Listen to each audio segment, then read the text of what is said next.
challenge, check out the new video. Hello, YouTube. We are live over here now as well. Welcome, everybody. Welcome. Good to see you. Johnny said, I tried giving suggestions on Facebook once, never again. Yeah, you know, like I said, there are some people on Facebook groups that I mean, there's some people that are following me on Facebook that know a lot about Dream Snaps. But a lot of the little Facebook groups out there, there's a lot of people in there that I would not take advice from when it comes to snaps.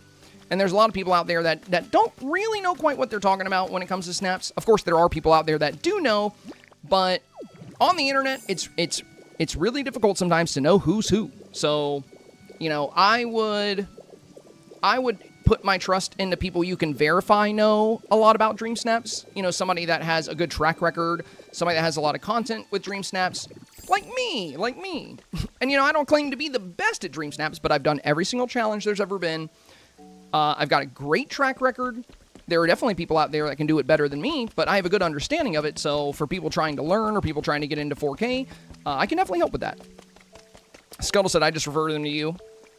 LSR said, Facebook is how I found your content. That's how a lot of people found me, because I've been on Facebook longer than anywhere else. That's where I started streaming like 6 years ago, was on Facebook Gaming. I can't get Snorlax. You know, when I first got him over here, he was facing the right way. I think I'm going to have to move his dish and then move him back.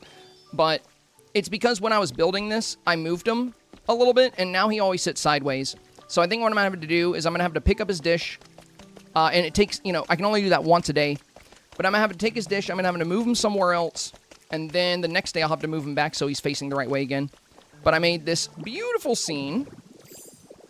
So you know how the Withered Wasteland is supposed to be my, like, base of operations? My main house is here, my storage is here, my crafting is here, everything is here. So I figured we probably want to move Mosslax in as well. That way I don't have to travel to the beach every day to feed him. So I made him a nice little temple here. And it's got, like, the mossy rocks and palm trees. I love this build. Also, Ivysaur, I'm really sorry I tore your house down. Come with me. We'll get you a new house. Yeah, it was kind of in the way when I was building. That's my bad. That's my bad.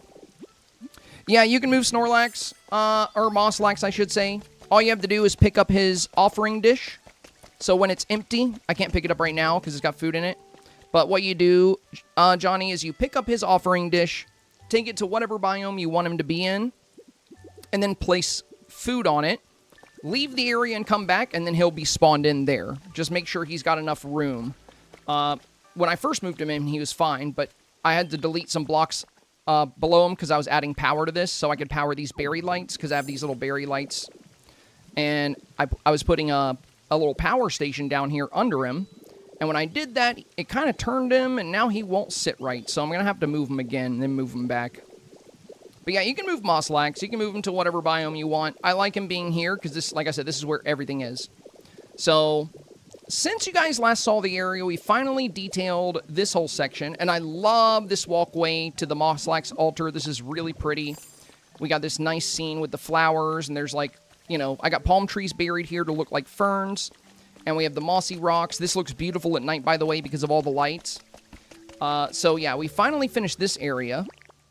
So now that this is done, pretty much everything you see here is done, except for this spot. So I kind of want to work on this today. I want to make a new building down here, maybe a little cafe that has a staircase that goes down here.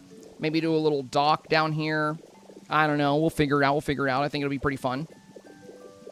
But yeah, that's kind of what I want to work on. I do need to give Ivysaur a new house. Because he's homeless. So we'll probably want to take care of him first. Is somebody else homeless? I hear the... Oh, yeah, Paris is homeless, too. Come here. I knew I heard that. Okay. Yeah, let's get you two situated. Alright, alright. Hey, Funky Girl. Thank you for the follow, my friend. Welcome, welcome. Alright. Let me get YouTube chat opened up as well. David, yeah, you can get an actual Snorlax in the game, but he'll only spawn in Pallet Town. So, if you check your habitats, go to our habitat decks here. Very mature, DVS Brat, very mature.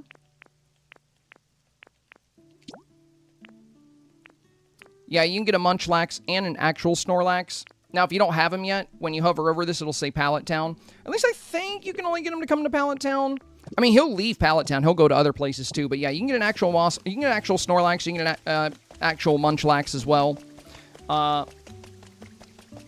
Mosslax is a little different.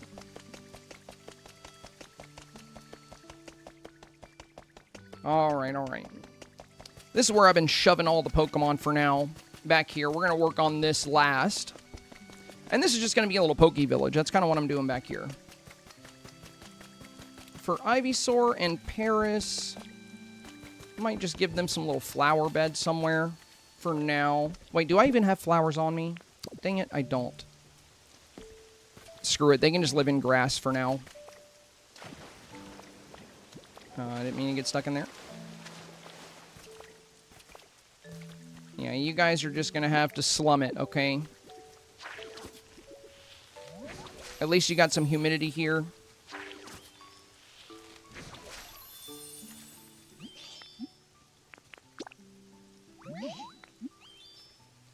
You can get the hydrated tall grass here. Most everyone's mad here. Yo, hope, hello, hello. Alright, Ivysaur, you can live in this grass. I don't know why you're so excited. It's just grass. But okay, I'm glad you like it. I'm glad you like it. That's good to know. Low maintenance. Alright, alright. Also, let me get my Twitch chat back up. There we go. Now I got YouTube and Twitch open. I was thinking for my snap to use the setup I had for the illusion snap we had just a few days ago, says Johnny. Or a few weeks ago. Yeah, you know, those... I mentioned yesterday on the stream that the illusion snap and the dream snap, you know, the cozy dream are very similar. They're very similar. If you do end up taking that route, I would probably add like a bed or something just so it indicates, you know, make it obvious to the voter that it's a dream.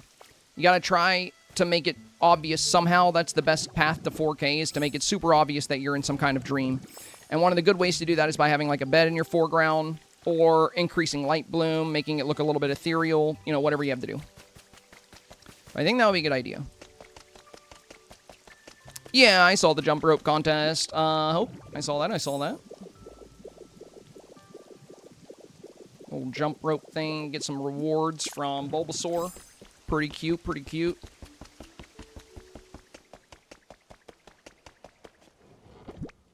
Okay. So I want to build a little cafe. I kind of want to use lightwood for it. Actually, I'm not too sure. I'm not too sure what we're going to use here.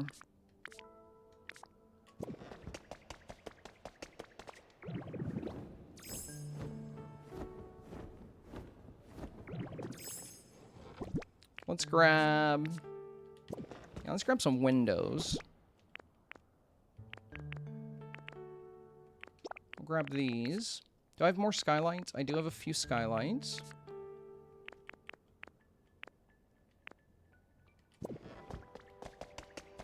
Okay, we can experiment a little bit with what we have here. We'll come back and get some more stuff a bit later. Ace Chaos says, what game is that? This is Pokemon Pokopia on Switch 2.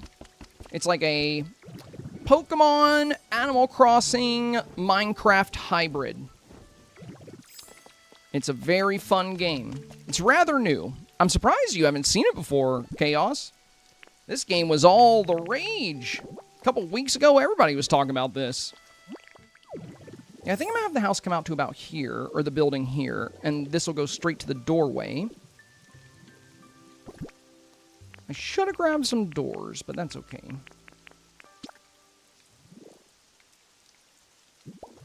I'm thinking...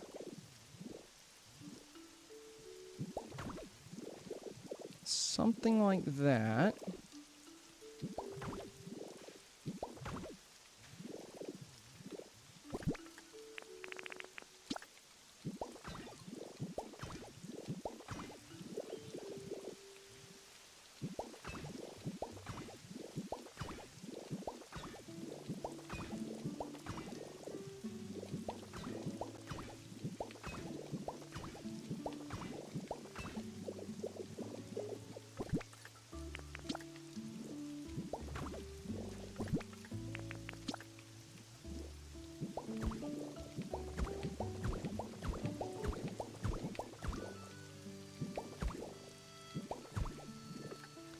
might make it smaller. A greenhouse would be kind of cool. I could just do a greenhouse instead of a cafe.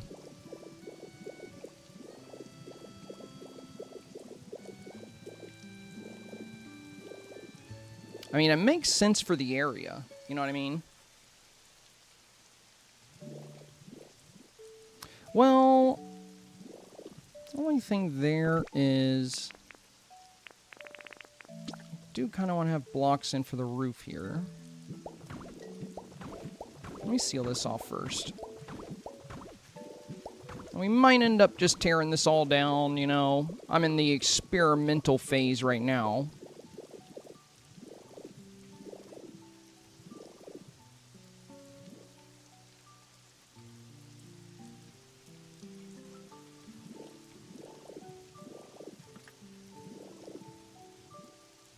Could also have the roof start a little lower. Let me mess around with that and see how we feel about it.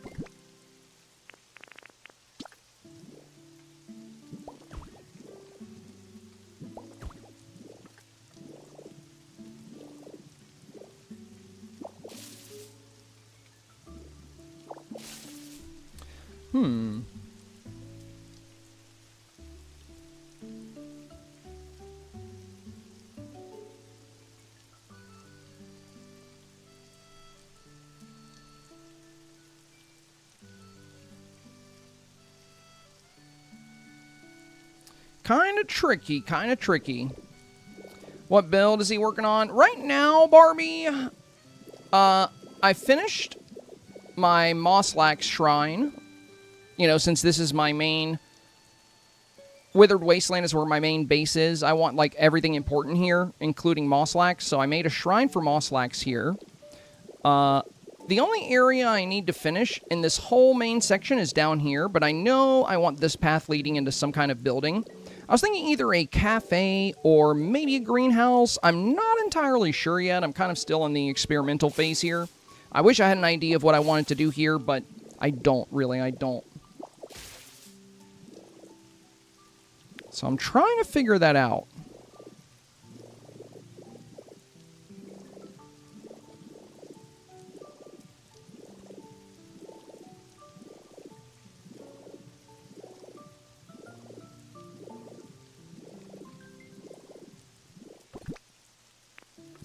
Let's go get some...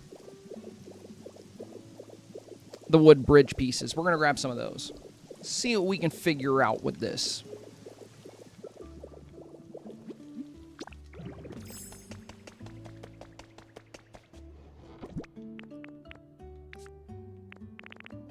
Oh, these ones are painted. Do I have any non-painted ones?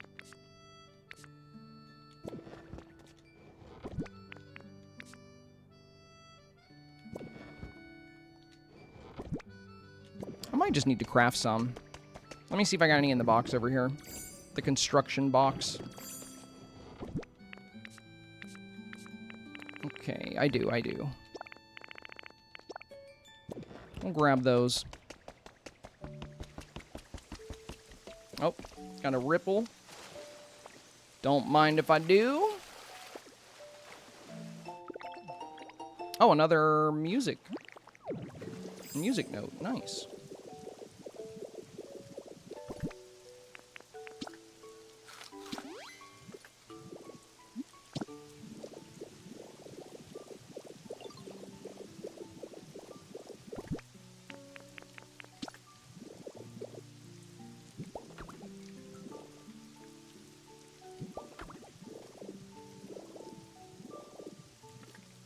Who's trying to talk to me? Will you leave me alone?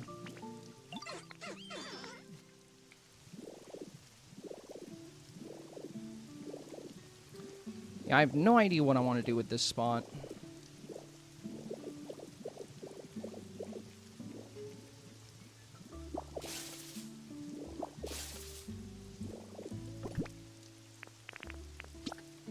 Although cafe... maybe cafe greenhouse. I don't know. Maybe you just combine those two ideas together.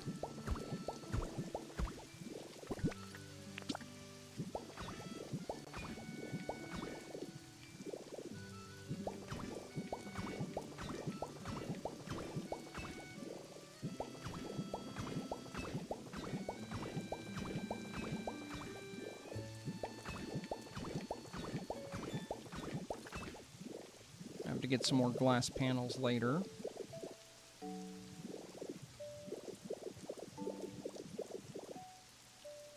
I'm just not sure how to do the roof.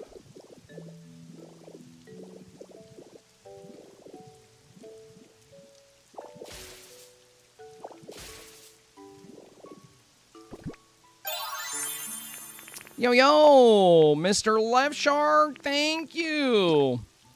Much appreciated, my friend. Welcome to the rank of channel members. Very nice of you, very nice. Yeah, we made a new name for it. It's called Senpai Circle. It's like the inner circle. I've been revamping the memberships. Let's see. Member here as well to see those new videos. Yeah, there's one up right now. If you want to check it out, it's from last weekend. It's my opinion on the new Dreamlight Valley update. I talked a lot about the Vitalis Lantern change, and then I talked about a lot of things I really loved with the update. I think it was a great update overall. But there was a couple things that I was not as happy about.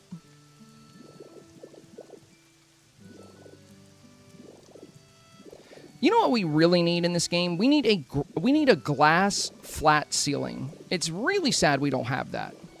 We only have, for the ceiling pieces, we only have these like, you know, slanted pieces. I want a flat glass ceiling really bad. I'm not feeling this, though. I'm not liking it.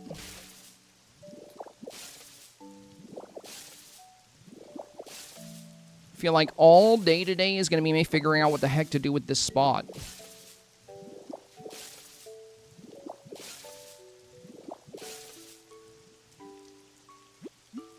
All right. We're going to scrap this idea. I don't know what to do, bro.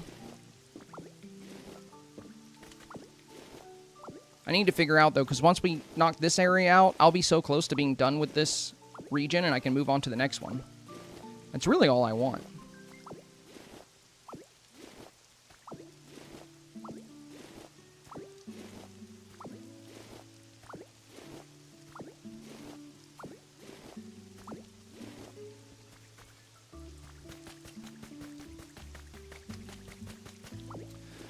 There's not really a lot of cats in the game, LOTR. I assume YouTube membership is different from the subscription over here. Yeah, different platforms. Different platforms. So Kaylin Carter said, "How's the fire cave going?" I haven't touched it. That's on the back burner. I've got it hollowed out, Kaylin. It's all ready to go. But I've been working on the more exposed areas within this region. You know, as opposed to going into the fire cave just yet. The fire cave is something I'm going to do once I've finished this, actually. That'll probably be my next big project, to start working on it. But I wanted to get Mosslax moved over first. So we got Mosslax over here, and we decorated this section, and we got Professor Tangrowth's cave done. So now it's really just this spot, and then all we have left after that would be this region over here, and the big region back here where all the Pokemon are living. So those I don't feel like I need to do right away. Oh my god, no way, dude! Thank you! Look at you keeping it crispy smile, been loving this game, just hate how I have almost no time to play. I feel you. This is one of those games where, like, the more time you sink into it, the more rewarding it is. And when you don't have a lot of time to sink into it, you know, it just feels like you're not making any progress. But the beautiful thing about it is, like, there's no need to rush. You know, this is a game you can come back to year after year, kind of like Minecraft. Minecraft is one of those games that I would, you know, pick up, put down. I have a hardcore world on Minecraft with, like, hundreds of hours on it. And, yeah, it's just cool. It's something you can come back to when you want. And thank you so much for the very generous dono, Crispy Crispin. Because of that, we are only 1,300 bits away from today's goal. We have a smaller goal today. I always punish myself when I'm late to the stream. So since I went live, I don't know, what was it, like 2.5 hours after my usual time? We just have a 4,000 goal today instead of a 5. So we're 1,300 away. Thank you, thank you. That is very generous of you, my friend. Very generous. And yeah, to answer your question, LOTR, YouTube channel memberships and Twitch subscribers are different. If there was a way I could just tie it all together into one, I would. But since they're different platforms and people watch on the different platforms, you get some things overlap. Like whether you're a YouTube channel member or a Twitch supporter, you get a special role in the Discord. So if you're a Twitch supporter, you get a purple name in the Discord and you get access to the Snap channels. If you're a YouTube channel member, you get a red name in the Discord and you get access to the Snap channels. So those are the same. If you're a supporter on Twitch, you watch ad-free on Twitch. Whereas even if you're a channel member, there's no way for me to turn off ads for you on Twitch. And just like if you're a Twitch subscriber and you're not a YouTube channel member, there's no way for me to grant access to YouTube exclusive things, if that makes sense. But at the end of the day, you know, whether you're supporting on Twitch or YouTube, you really shouldn't feel like you have to do both. When it comes down to it, you're getting a lot of the same perks either way, like the memberships, the role in Discord, and the only thing that is different is the member exclusive videos that come up on YouTube. And those are more raw and unscripted videos. The videos like my Dream Snap guides and my tutorials, things like that, those are going to be available for everybody. You do not have to be a channel member for that. The member exclusive videos I do for YouTube, I have set those up in a way to... The main thing I want for YouTube memberships, seeing as how a lot of the people that have become YouTube channel members are not as familiar with me as people that are on Twitch, because you guys have been watching me stream for like a long time. So some of the YouTube channel members, they don't know me quite as well. Yo, Miss Spock, thank you for the 300. Very nice of you. Thank you, thank you. They don't know me quite as well as you guys do here on Twitch. So I felt like a good direction for YouTube memberships would be having ways for them to get to know me better as a creator and as a person. So the weekly exclusive videos that are for YouTube channel members that I do on like Saturdays or Sundays, they're just raw, unscripted videos, kind of similar to a stream, where I share my opinion on things. I talk about essentially the same stuff I talk about on stream, but it's just in a video format where it's easy to find. And I'll probably also do some like behind the scenes every once in a while where I show, you know, some editing or like what I'm working on. And I also want to get into the habit of, if I get like good guides and tutorials done, you know, and I want to post it on Saturday, but I finish it on Wednesday, I want to give early access to those videos to channel members and then have the video go public for everybody, like, you know, a couple days or 24 hours later or whatever works. I just want to make sure the YouTube memberships are rewarding, you know, since a lot of people have been joining YouTube memberships. And again, you definitely don't have to do both. But if you, you know, if you want to support on both platforms, that's awesome. Or if you wanted to switch your support from Twitch to YouTube, that's fine too. Because, you know, you'll still get the same privileges you're getting here on Twitch pretty much, except for the ad-free. And you're not going to have to deal with ads as much on YouTube anyway. Nick says, how do you stream the Switch 2 screen? I've been looking at tutorials, but they suck. Well, what you need, my friend, is an Elgato. Well, it doesn't have to be that brand, but I use an Elgato HD60 capture card. So, essentially, it's very easy. You will need a PC if you're going to be streaming, or some kind of computer, so that you can actually broadcast your gameplay, because you can't stream directly from the Switch. So, what you'll want to buy is a capture card, and they're so easy to set up. So, it's this... I don't know if I can pull it into the camera frame.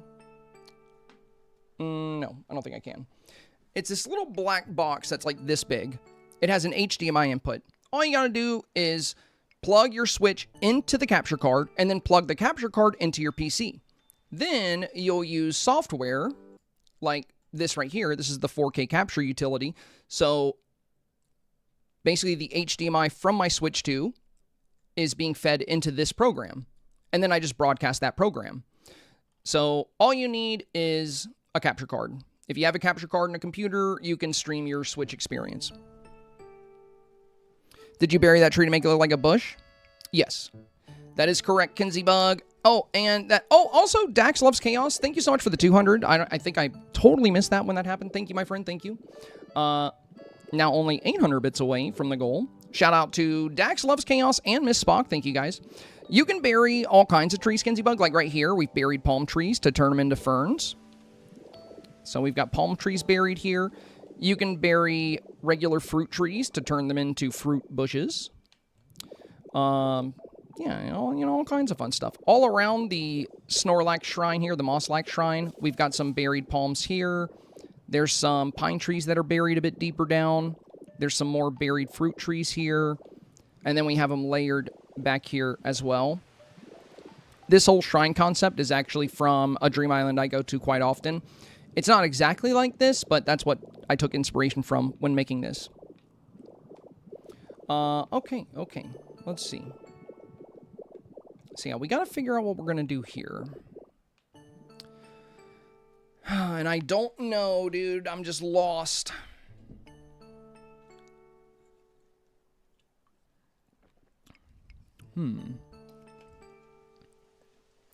Oh, whatever idea you see here, Cozy Kinsey, you know, anything you see in my world that you want to, like, do, I really don't mind. Like, yeah, it's always fine. It's always fine. That's one of the reasons I share my videos, you know. I love being able to provide people with inspiration for ideas or different things they want to create. I've had a lot of people comment on my TikToks and my YouTube shorts, like, oh, I'm taking that idea if that's okay. And I'm like, dude, yeah, like, by all means. That's like high praise, in my opinion. Like, if somebody wants to use an idea or a build you've done, and I'm far from the first person to bury trees. You know, that's been a very popular thing for a lot of people. So, yeah, I do not own the idea. It is all yours should you want to use it. Also, here's another fun thing you can do. Like these round pillars, if you put bushes on them, they look like planters. Because the only planters we have in the game are those like square brick ones, which don't look very good. So if you want to get creative, you can take these round planters. These ones I've painted red, and you can just put bushes on top of them. And now it looks like, you know, like a big vase, you know, or a big planter for shrubs. So there's all kinds of fun little things you can do with the game. You know, you can get pretty creative with the way you design things here. Nancy says, how do you house most of your Pokemon? Well, just the same way everybody does, with habitats and with pre-built houses. Just those two things in combination. So there's the prefab houses over here. We have some little leaf houses. In my mansion, in my primary house, this house actually fits like 20 different Pokemon. This is my room, and just this room counts as a house. Any 10 by 10 unit you make with a door counts as a Pokemon house. So in here, you know, I live in here, Persian lives in here, Mew lives in here, and on the other side, there's another house in this corner. This is another spot for 4 Pokemon. There's another spot for 4 Pokemon back here. There's another spot for 4 Pokemon on the corner. There's several habitats in the central garden. What's up, Ho-Oh? There's also little prefab houses. There's tons of habitats all over the place. Professor Tangrowth's cave is set up as a home for him. So if we come in here, you'll see where Professor Tangrowth lives. I've completely decorated this for Professor. But yeah, in his cave, I've given him a library, planets, a bunch of relics, and a waterfall just to make it really pretty in here for him. It's perfect for Professor Tangrowth. And then I also have a lot of prefab houses in the back section. And yeah, if I go down, you'll see in the, well, my camera's kind of covering it, but you're going to see nearby habitats. Like there's an uplifting duckweed habitat there. There's grass flower habitats, all those. Again, there's plenty of room for them to live up in the house. Right here, I have the Hoppip line from the Hoppip event. So these are their habitats. You got like the little Hoppip stuff here. You got the Hoppip flowers, the dandelions, so they live there. A couple of grass Pokemon live in my garden. That way they can always cast Grow on my veggies, keep my veggies going.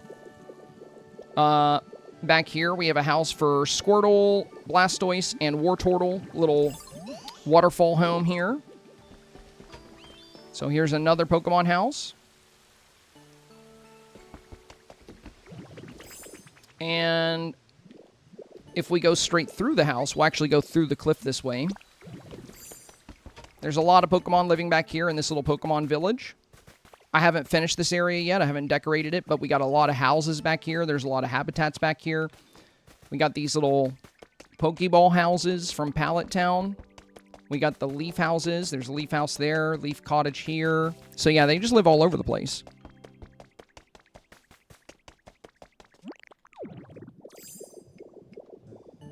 And just because a Pokemon lives somewhere doesn't mean you need to clutter it up with like a bed and a whole bunch of stuff. If you want your Pokemon to be comfortable, like for example, Vespiquen just lives in these flowers. All she has is 2 decorations. There's a decoration here with this light, a decoration here with this potted plant, and 1 relaxation thing here with this bush, or with this bench. And Combee lives right here, and it's the same thing. He gets the same thing, but they're both very comfortable. And the reason they're both very comfortable with so little is because I feed them their favorite food. If you feed them a really good meal, like a bitter hamburger steak or, shredded salad, potato hamburger steak, whatever their favorite is, their favorite flavor, you'll increase their comfort level a lot, and you don't have to give them a whole bunch of stuff for them to be comfortable. Some Pokemon don't mind living in nature.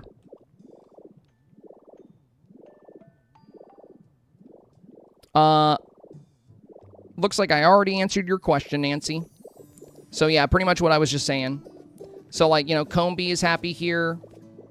Vespiquen is happy here, and they're just living in nature. You don't need to have a bunch of toys and stuff around for them. As long as, if you want them to be more comfortable, feed them their favorite food. And some Pokemon actually enjoy nature and don't, they're much lower maintenance. Now, other Pokemon, ones that need, like, dark habitats or dry habitats, that's a bit trickier. You're going to want to make sure you set up special habitats for them. But a lot of the Pokemon in Withered Wasteland, the ones you get early on, they're very easy, Like Combee and Vespiquen, they're just happy to have some flowers. And if you have one little spot for them to relax in and a couple of decorations, they're fine. Would they be happier with toys? Sure. But I'm not going to put a bunch of toys cluttering up my build. Instead, I'll just give them their favorite food, and they'll be happy with that.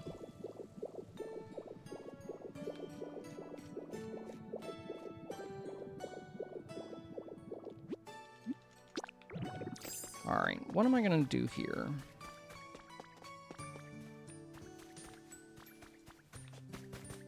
Maybe I should start in the back. Because I want to make a little dock that comes out here. Oh my god, that scared me.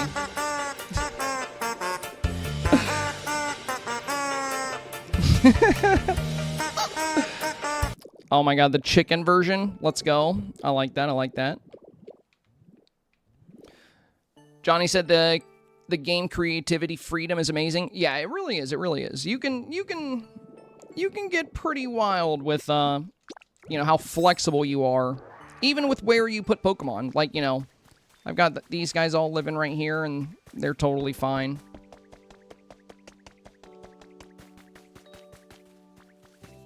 But yeah, for some Pokemon, I'll make a special house just for them. But for others, like for Vileplume and Venusaur, they drop leaves, so I like them being pretty close to my house, because I use a lot of leaves to make a lot of salads. That's like the main thing I eat. So Venusaur lives in this little grass hut here. He likes luxury, so he has a luxury bed that I've painted green and brown. He likes flowers and plants, so we got a lot of those around. And he likes, he likes dirt, so I gave him some sandbags. I mean, he's very happy in there, even though he's pretty big. He's all right. He's all right. Amanda said the mushroom light hack you posted is so good. I love that you have them scattered all around. Yeah, they look really nice at night. They look so much better than the regular ones. Now, if you put them underwater, they won't sparkle. So underwater, I didn't put this in the video because I was trying to keep it under 1 minute. But as far as the ones you put underwater, I would just do the regular lamps. Because I like putting them in the water because I like the water glowing at night. It's really pretty. But if you put the regular mushrooms underwater, they won't do this pretty little sparkle animation that they do. So for the ones you're going to put underwater, you might as well use the regular ones.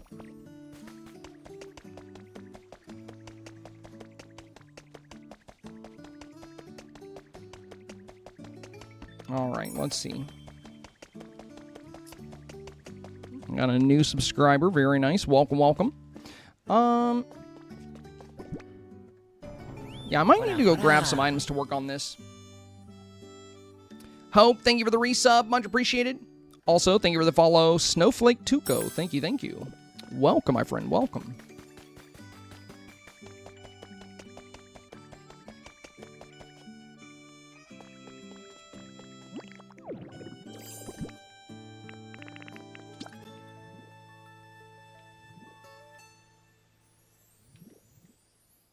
Yeah, I might bring the road out a little bit more. Maybe to like right here.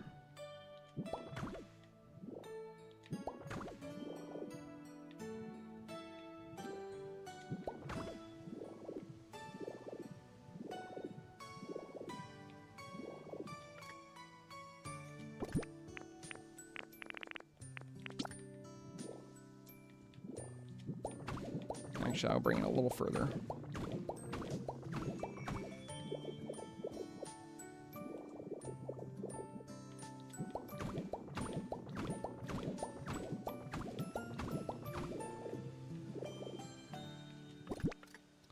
That should be good. I'm going to make a little dock back here, and I want a little staircase that leads up.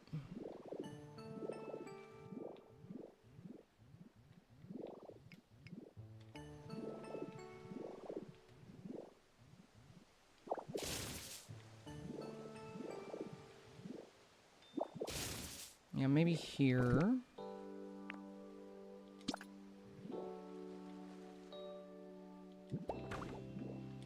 Oops.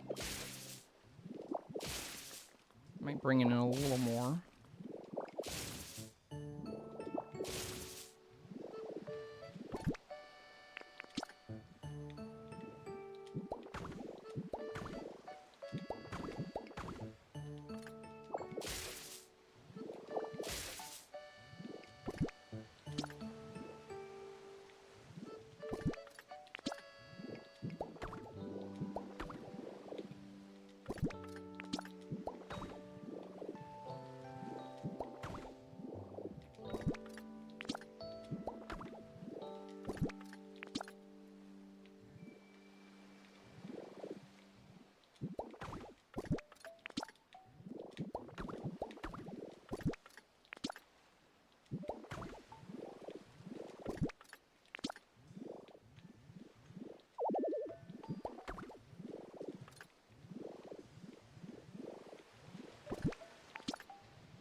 All right, that should work.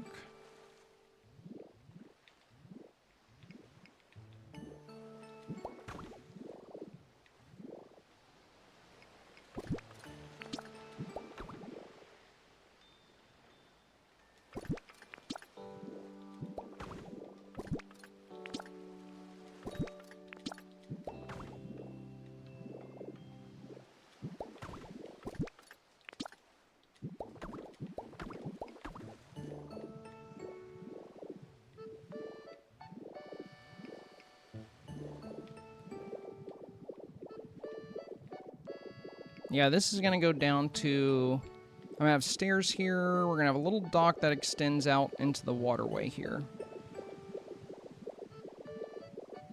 And I want this building to connect to that somehow.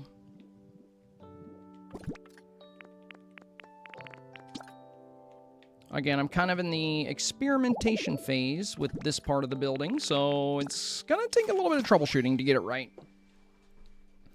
I think my first build needs to be an underground storage unit because I just have stuff in all areas and storage boxes everywhere. Yeah, when you're in like the early to mid game, Crispy Crispin, that is like a problem. Storage, my storage was all over the place. I had like little boxes in each area and had to run around looking for things.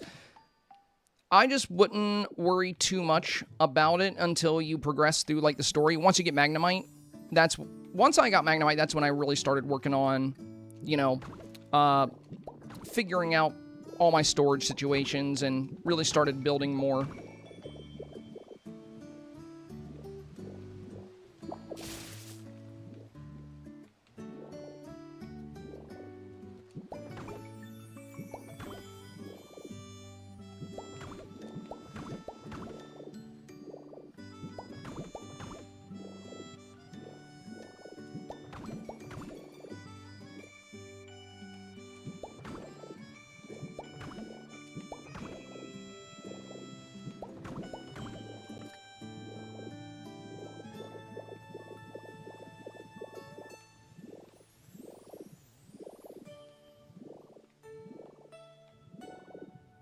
Let's see.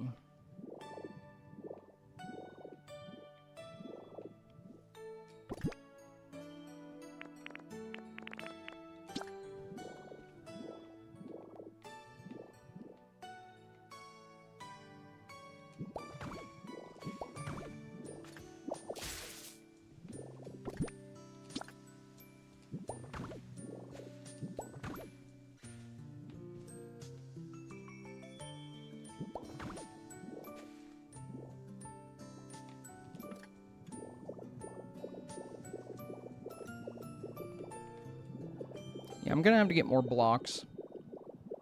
We'll grab some.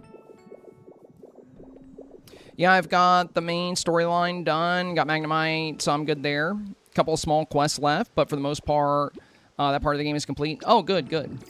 Yeah, I would make one of your big priorities a storage room for sure. That was one of the reasons, one of the first big builds I did in this game was my mansion, because I knew I wanted this storage room to be a part of it. And being able to organize my stuff, it just made the game so much better.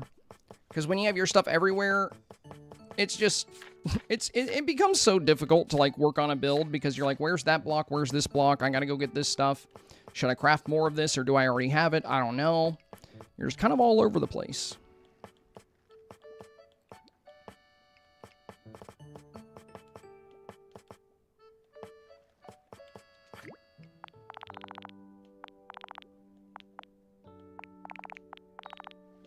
I guess we can always make some more of this. If I don't end up using it, then it's whatever.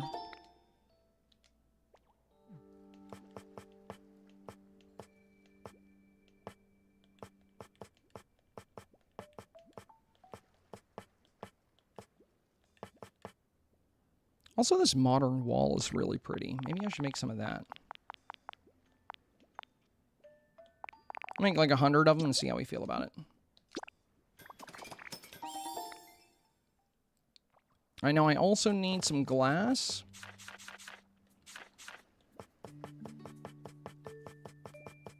Need more glass panels because we didn't have enough to do the whole side earlier.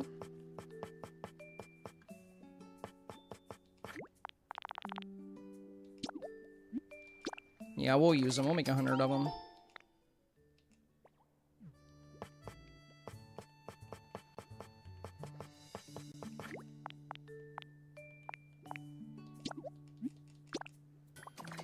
Make some of the roofing, the glossy awnings.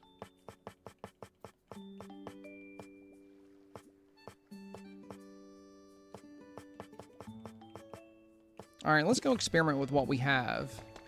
See what we can do.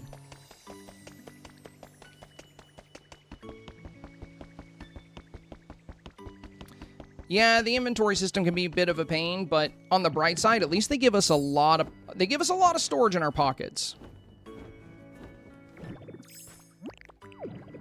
At least you can carry a lot. It'd be worse if we, like, you know, had the pocket size the size of Animal Crossing.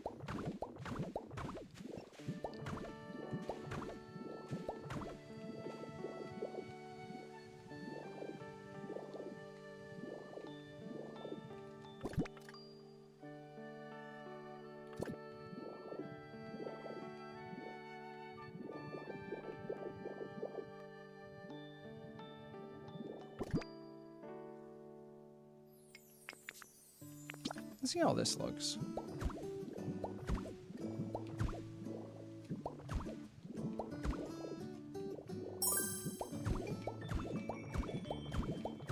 I do like the feel of this. Hey, Layrina, thank you for the follow, my friend. Welcome, welcome.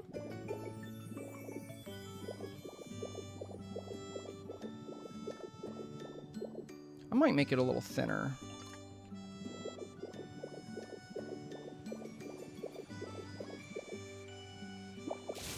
Because I'm looking at the size of it, and I'm like, I don't want it to become an eyesore.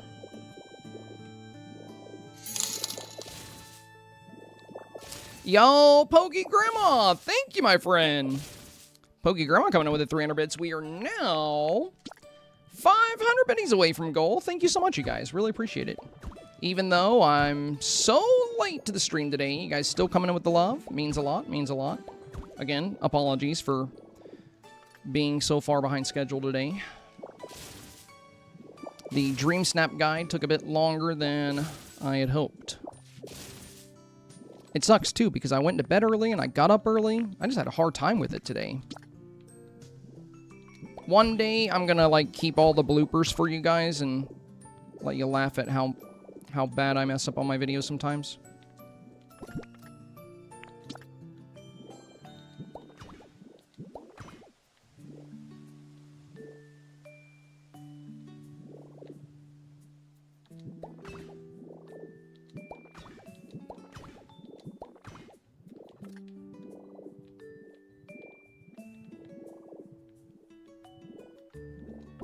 I should have made more skylights.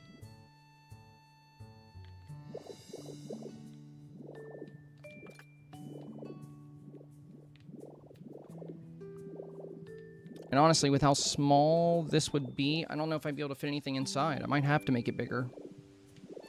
Maybe what I do is bigger and shorter. Maybe that's what I need to do. Just have this be a smaller building.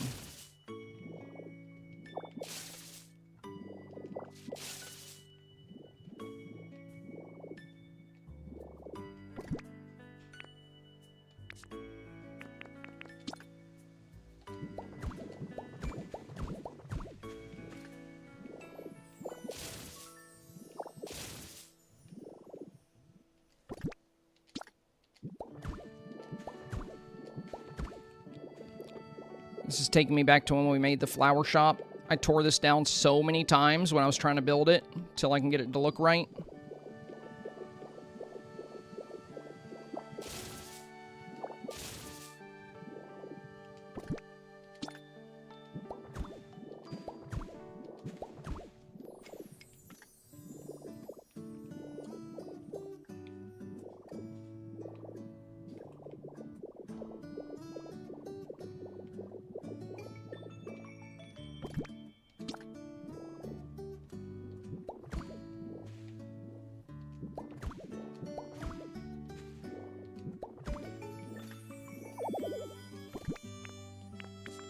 I got an idea. If we go shorter, we can have a raised ceiling. Not sure if I'd like it though, but let me cook. Let me cook here. Let's see.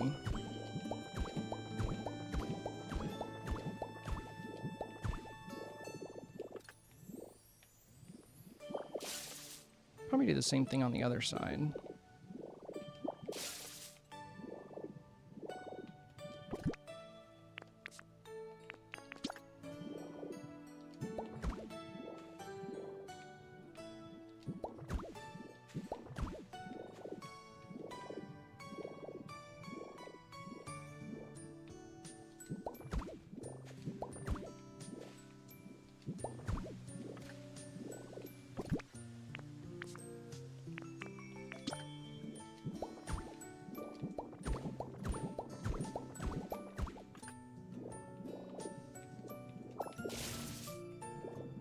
And I'd have some kind of piece right here, of course, to cover that.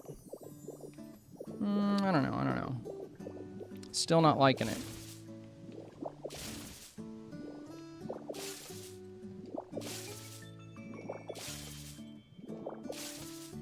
Maybe we don't go that high with it.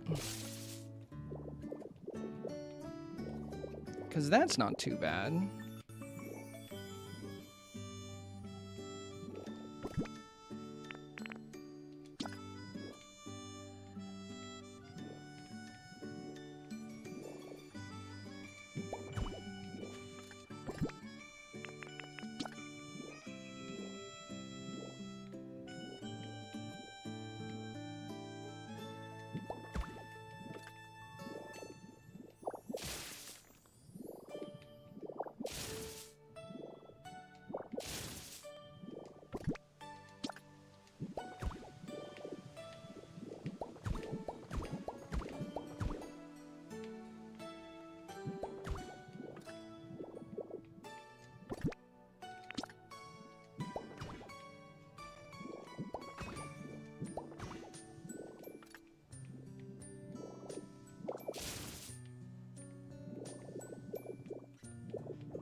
Dang it, bro.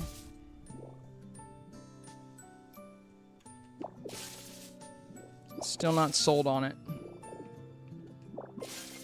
I'm going to mess around and accomplish absolutely nothing in the stream today. I actually wanted to brainstorm how to build this, how to make this before I went live today.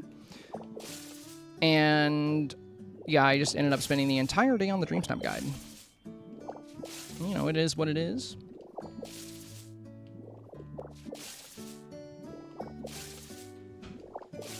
Maybe what I need to do is just lift the entire thing up.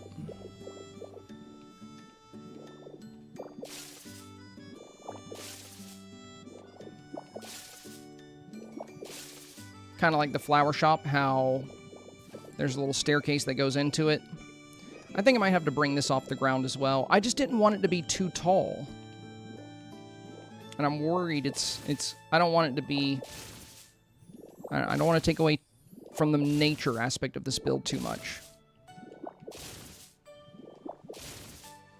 If it is going to be taller, I could always move it back a little bit.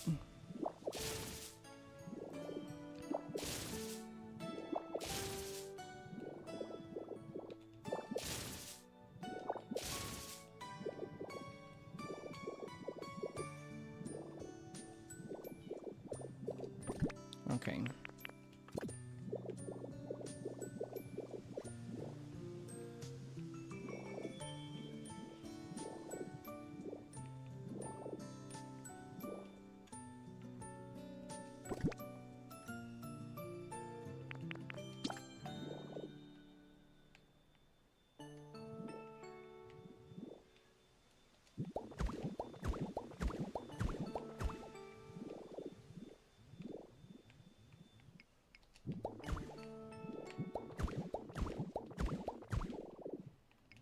Nope, that wouldn't work either. Well, dang, bro. Maybe I should just work on something else today.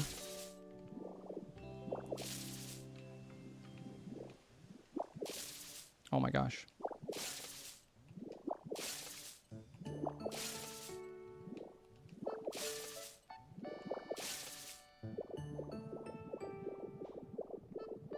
Let me zoom out here.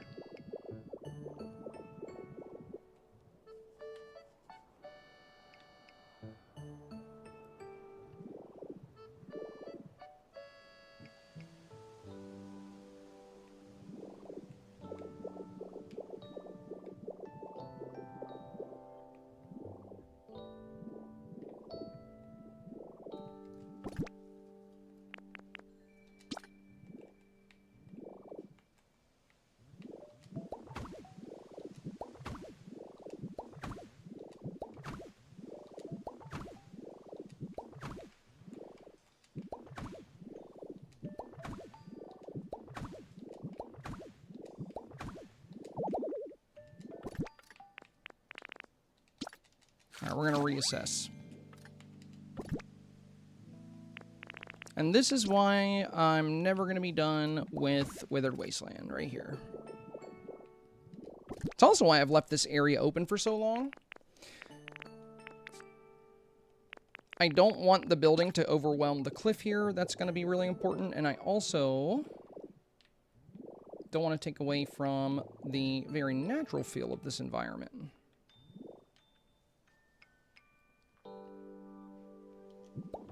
Let's try this.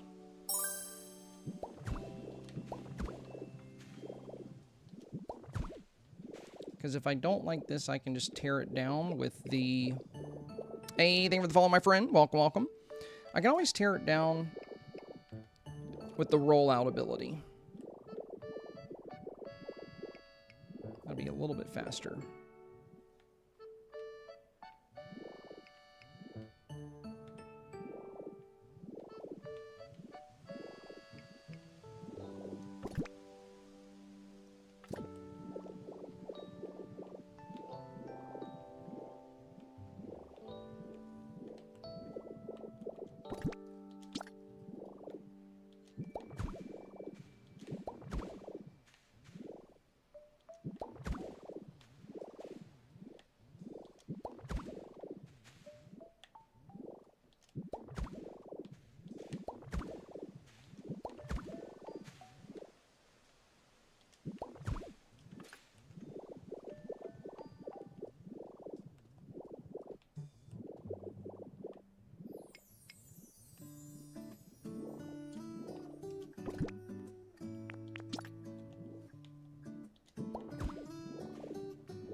Alright, I'm going in a different direction. But I got a good idea. I think I know what to do here.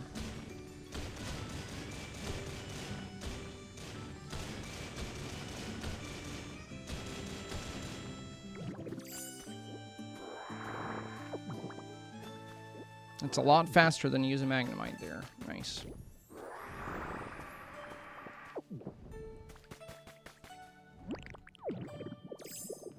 I mean, you get some wood enclosures. Just the Nintendo Pro Controller, Amanda Rosie.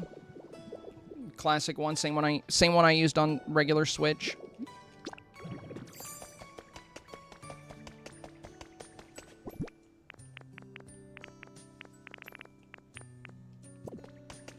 Sometimes when I'm playing off the dock, I'll use the mouse controls.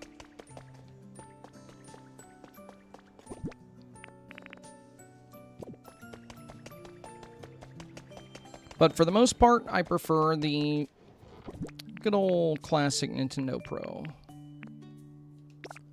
Y'all need more wood enclosures.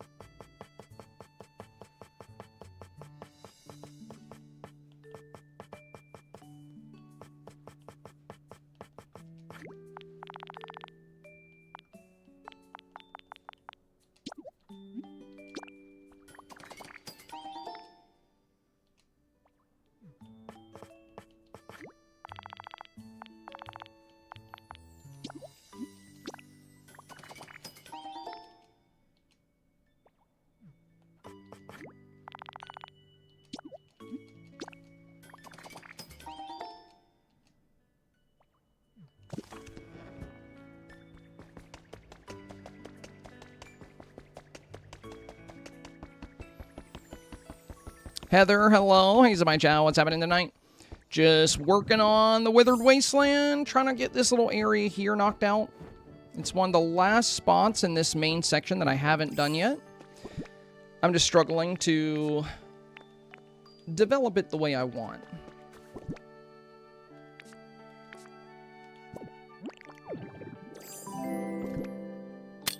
Yo, yo, Pirate Cozy, thank you for the raid, my friend. Welcome, welcome. Appreciate the raid. Good to have you. Good to have you.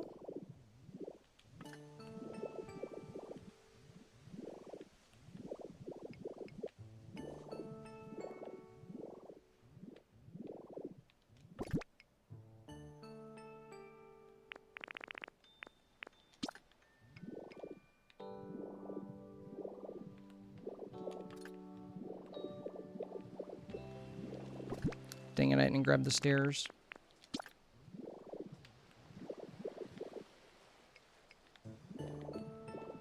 That's okay, we'll work on that last.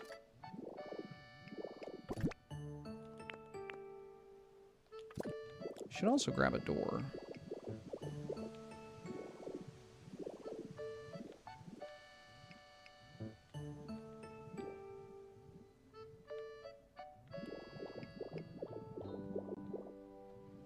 You know, I could bring all of this down a level.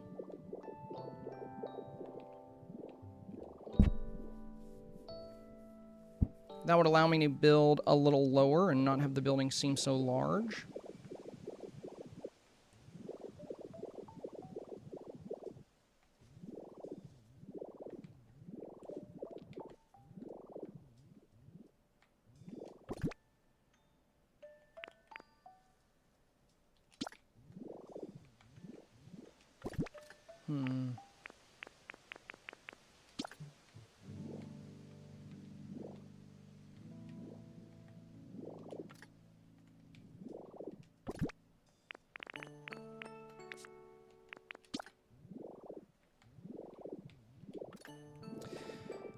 I'm so indecisive about this. I assume this isn't the mansion, so what's the plan for this chunk?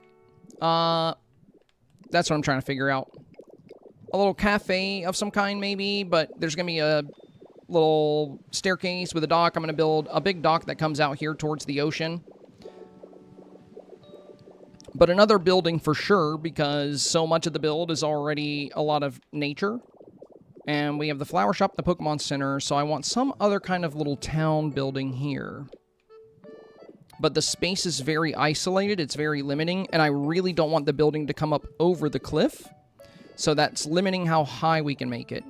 I also don't necessarily want it to line up with the cliff either. So I could build it like way further back for one. That could be one way to do it. Then I could always have it... Well, nope, that's not enough room.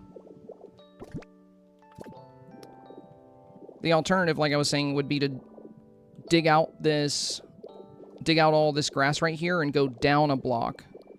And then the building won't come up to the top of the cliff. I might have to do that.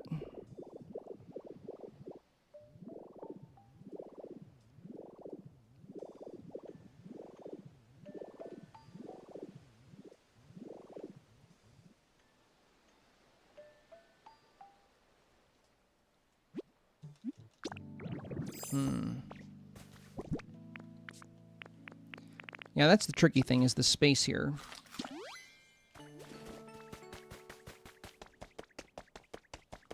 Like, I could do another beautiful pond, but we've already played that out too much, I think.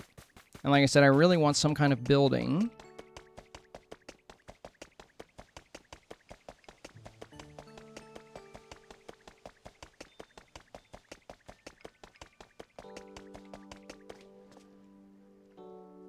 Yeah, Heather, that's literally what I was saying as a dockside cafe.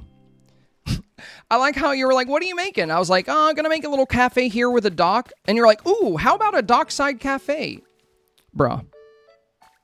I love you, but that's literally what I said I was thinking about making. Oh my god, a dockside cafe, you don't say. I was just thinking about making a cafe with a dock. But a dockside cafe, that's totally different idea. Thank you. Now, the problem is, like, that's what I'm thinking about making, but the issue is I do not want the cafe to come up all the way to the top of the cliff, because I don't want the cliff to feel like an extended building. So, if I start it back here, it's not going to be big enough, really. And if I start it up here, it's going to come up too high. I could dig down. That's kind of the issue I'm running into here.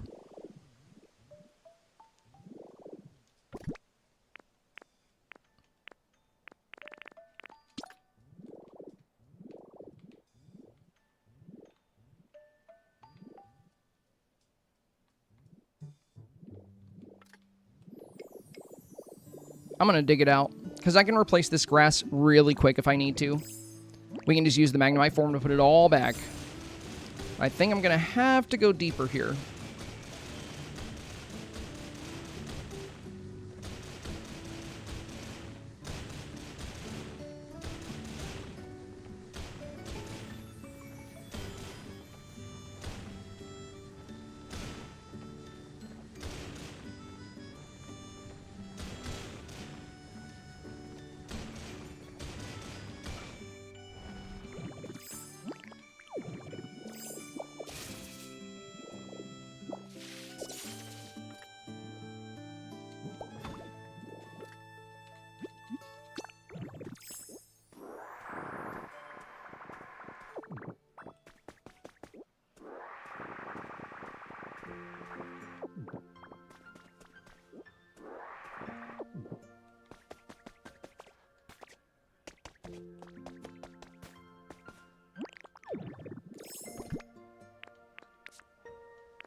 Yeah, digging it out, I think, is the solution here. Because that was the big problem before. I did not like the fact that it came all the way to the top section of this part of the cliff.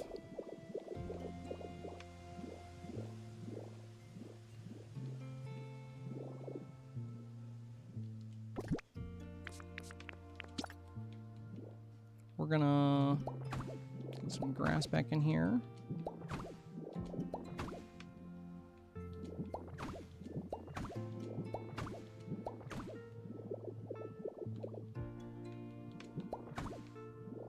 There we go. Ted in Texas, hello, hello.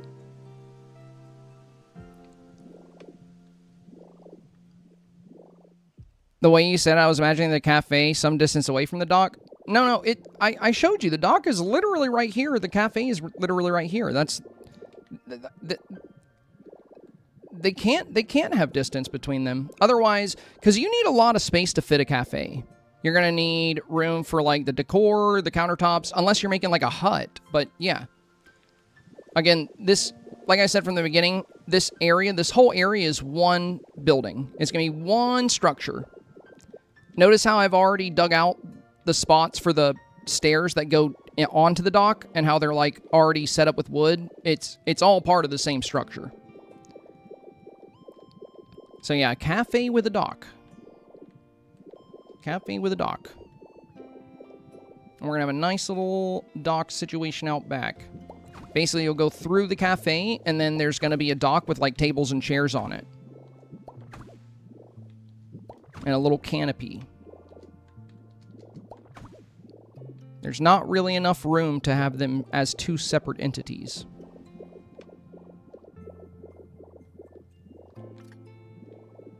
Maybe we have this actually cut short right here.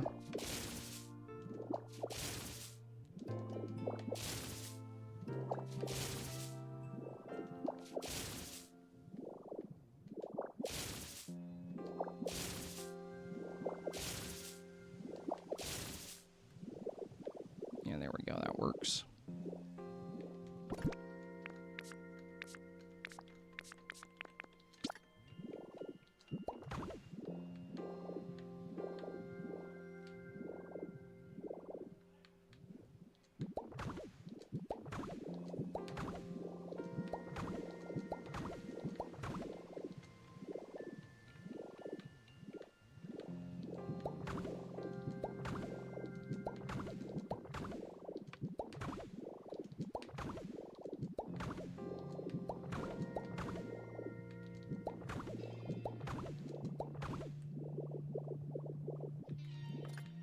All right, there we go.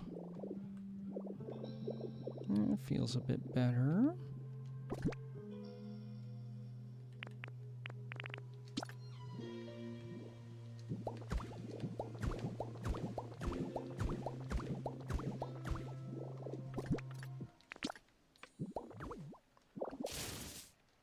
Didn't mean to select that.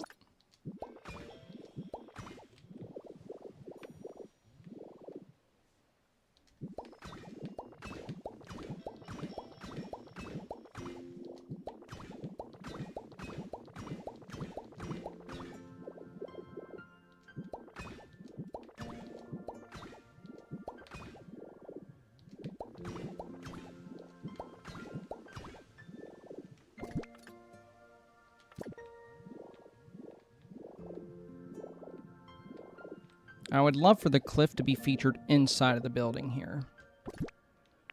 So we're going to get some kind of roofing. Run that across. Yeah, there we go, there we go. And I can probably even get rid of this here.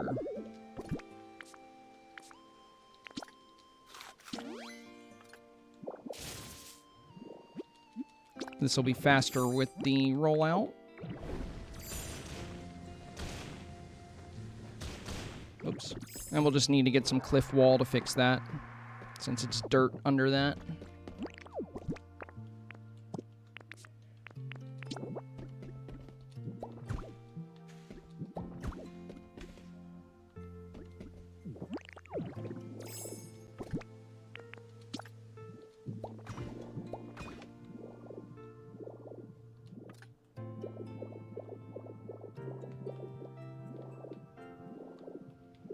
there we go. There we go. Yeah, going lower fixed the issue. Now we're 4 blocks tall without it, you know, overwhelming the cliff. Because it's a beautiful cliffside. I don't want to completely obstruct it.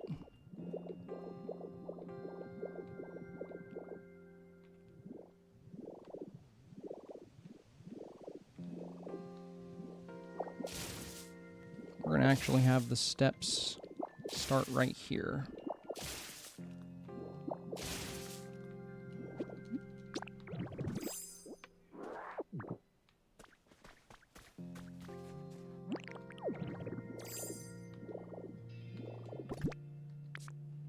Alright, starting to take shape. Finally happy with it.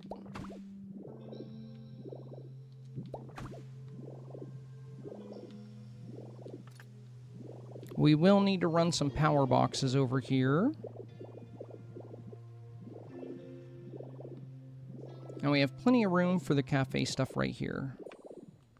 Let's go find out what kind of roof we're going to use. Grab some power boxes.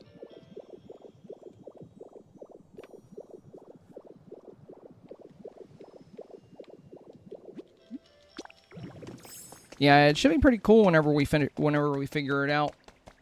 Heather, right now the main issue we were running into is that it was if I didn't lower the terrain by 1, the building was gonna like just, I feel like it was gonna overwhelm that whole area, but going down by 1 I think resolved that issue for us very well. Let me see.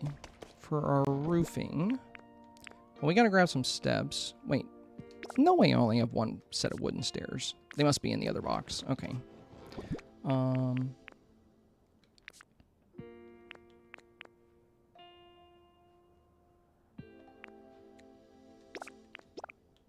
This one's painted green. I think the blue would look good with the tan, though. We have that, like, tan brick on it. I might go with that. We're gonna try that roof first. I know I'll need to craft more of them, but we're gonna bring some samples to test.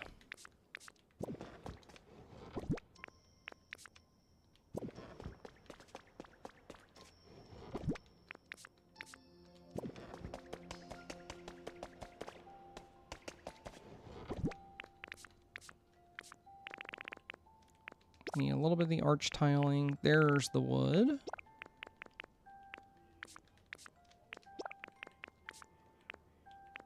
I'll grab some vines.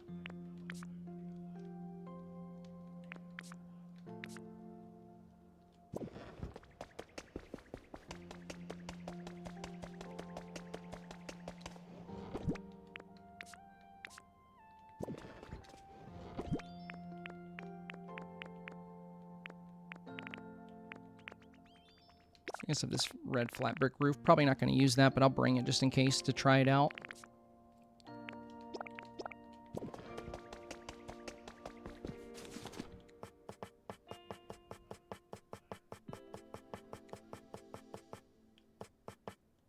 Lauren says, hello, hello. Long time no see. Happy to see you. Can I just say, you have exceptional building skill. You have vision, and it shows. The cafe is coming along great, by the way.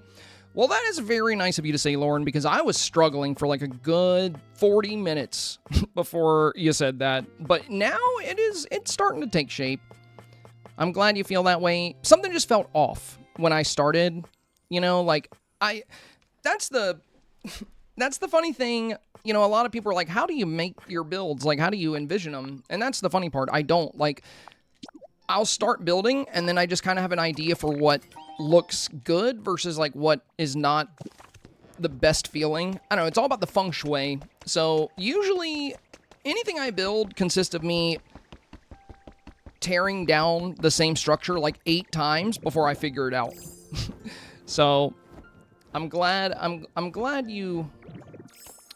you know, approve of the building skills, because I could definitely be better, but it is coming along quite nicely, if I do say so myself. I'm quite happy with it. Ooh, maybe we got a new recipe here. Hang on a second.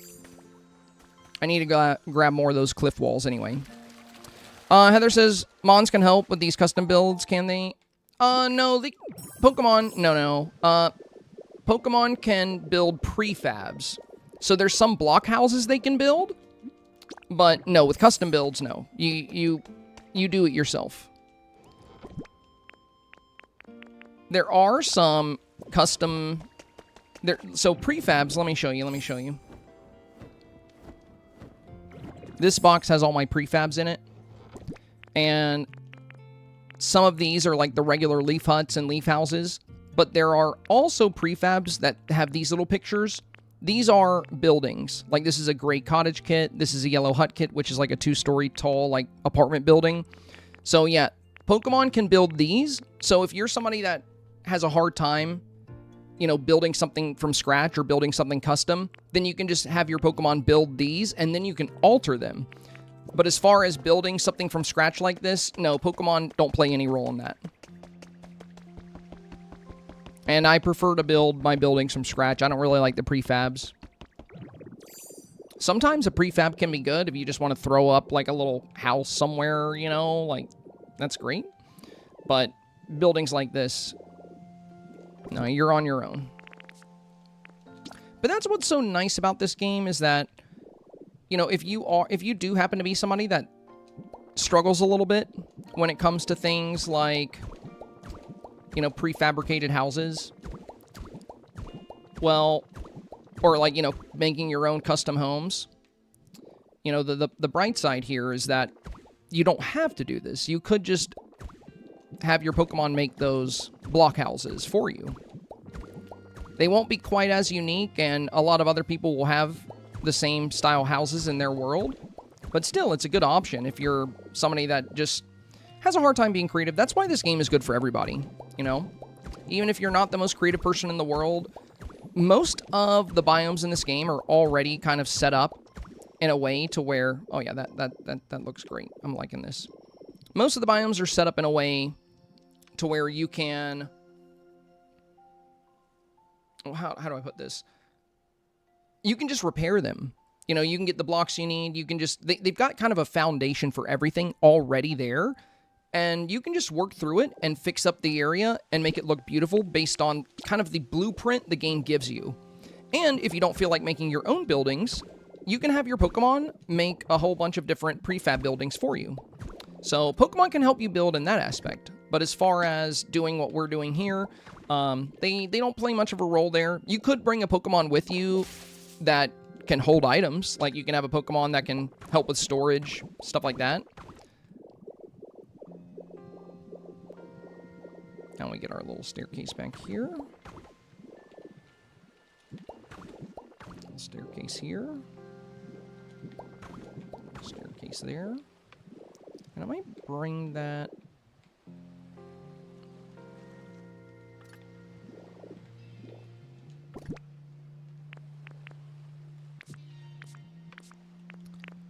It's so funny, though. I get so frustrated when I'm trying to figure a build out. Like, I'm just, like, constantly back and forth with myself. But as soon as it starts to come together, I'm so happy. Like, I'm just so happy it's starting to look good.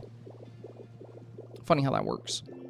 I do love the cliff wall on the inside of the building as part of the interior. I think that's really nice. That's going to be cool.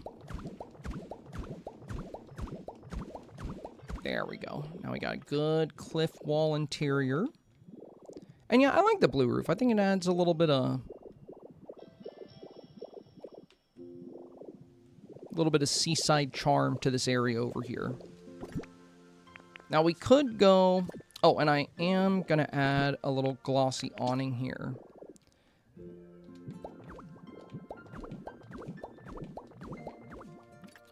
And we'll probably paint it. Probably paint that awning something different. I wonder if I should bring it in just a little bit. Maybe. Let me see it. Yeah, I would definitely paint it. The orange is not quite what we're looking for. We'll take it off for now.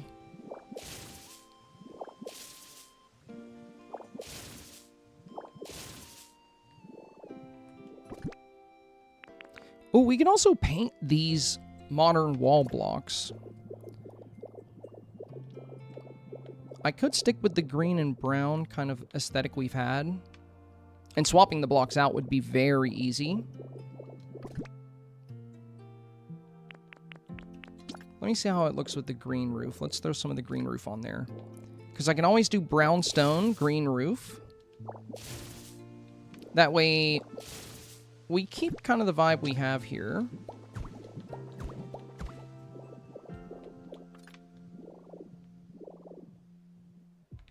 I'm going to try that. I'm going to go paint some of those brown and swap them out and see how we feel. I'm going to grab some paint. Ice Baby said, what you building today? A cafe that connects to a little dock. It's going to go kind of in the ocean, and we're going to have a pretty big dock that has, like, some tables and chairs.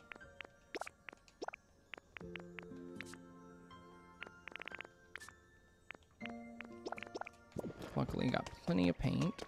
I also hear something shimmering. I think we got another... Yep, there it is. I knew I heard that. Let's grab that bad boy.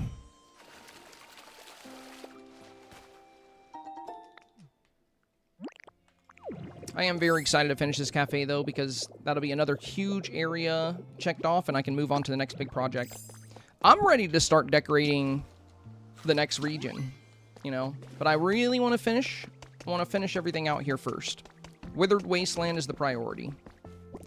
Another great thing about finishing the Withered Wasteland, I don't know, it's probably going to take me another month at least, but once it is done, I can't wait to make like a whole YouTube tour of this build, because the amount of time I put into this is actually crazy. Okay, so we wanted to paint the modern wall here. We were talking about doing brown. So normally it's like a tan. It doesn't look too different. We'll give it a try, though. We'll paint all 60 of them. There we go. Yo, Cozy World of Ash with the 15 stream streak. Let's go, my friend. Let's go. Thank you, thank you. All right, now let's go try that out. And if we like it... I should have tried the roof first with green, though, because I'm gonna have to pull all those pieces of roof up. That's gonna be kind of time consuming, but you know, we might just keep it how it is. It depends. I gotta see how it looks. Notice me, senpai. Notice me. Hey yo, let's go, Squirrel. dude. Dakai, thank you, my friend. Dakai coming in with the big 500 bits, and our goal for the day is done. Much appreciated, my friend. Much appreciated. That's very nice of you. Yeah, the brown rock doesn't make too big of a difference, but I like it. I like it. I think I'm glad we did that. I think it kind of vibes with the area well. Let me zoom out a little bit. Yeah, and I think the green roof is going to be nice too. Dakai, thank you so much, my friend. I really appreciate that. That is now officially 148 goals in a row we've hit on this channel. We had a bit of a smaller goal today because, well, I was late again. For good reason, you know, I was working on the Dream Snap guide. I wasn't just twiddling my thumbs or anything.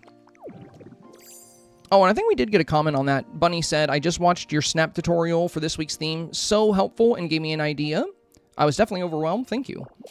I feel like a lot of people are going to feel that way about this challenge. It actually reminds me a lot of the Illusion Challenge. That was actually my most viewed Dream Snap tips video ever. Like, usually they get, like, you know, between 3,000 and 5,000 views. But that one got, like, over 10,000, and I think it's because it didn't have, like, a clearly defined direction, which had a lot of people feeling confused. And it's the same thing this week, so I'm expecting a lot of people to check out the video, and I hope it helps a lot of people, because I definitely think the type of challenges people tend to struggle with the most appear to be the ones that are more open-ended. Because it's not so bad, you know, it's not so hard to dream up a concept for a Dream Snap when it just straight up tells you, like, yeah, you know, create Elsa's Frozen Wonderland, or... you know, a Frost and Fairies realm, or, you know, even for small wonders, it's like, you know, put yourself in a big world. There's only so many oversized items we have where that works. But in a challenge like this, where it's like, yeah, make your peaceful dream. You're like, okay, like, that could be anything. So I wanted to kind of, you know, hopefully give some good direction there for that.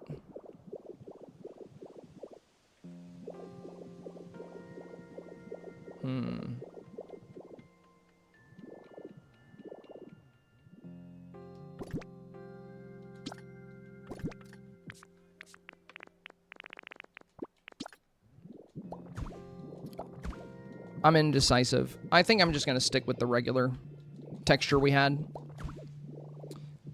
As I look at it, the reason I'm not going to go green and brown is because the metal here is silver, and I've painted these before, and they don't look that different. So I actually think the skylights look a bit better with this natural stone color and the blue. And also the blue is going to be a good contrast against the water. It's okay if it looks different from the flower shop. And it'll be easier. Probably shouldn't have picked up all those roof pieces, but okay. Again, trial and error, trial and error.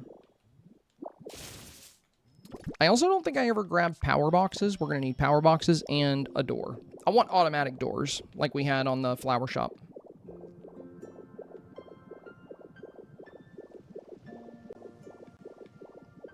Now, I can't place any more generators in my town. We're maximum on power, but I can place transmitters. And hopefully I have some transmitters nearby to connect to. I'm pretty sure I do. They're at the flower shop. So yeah, we're going to need to craft the roof pieces. We're just going to do blue. We're going to stick with the blue. I'm going to craft more of the basic modern walls in case we need them.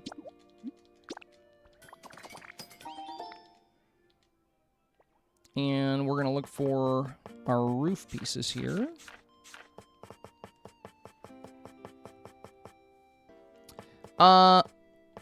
Pallet Town is not part of Withered Wasteland. They're very similar environments, but it's separate. If you want to know the lore behind it, Withered Wasteland is actually Fuchsia City, which would be where Erica, the grass gym leader, is. And Pallet Town is Ash's Town, I believe. Like the town where you start the game. But yeah, the environments have like the same greenery, so you might think they're the same area, but no, you have to fast travel to get from one to the other. They're different in the game and in the lore.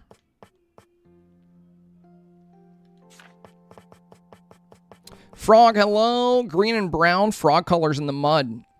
Heck yeah, dude. Alyssa said, I love your streams. They're so informative. Thank you, my friend. Thank you. Bunny says, congrats, senpai. Congrats? What are we congratulating? Are you talking about the fact that you might be talking about that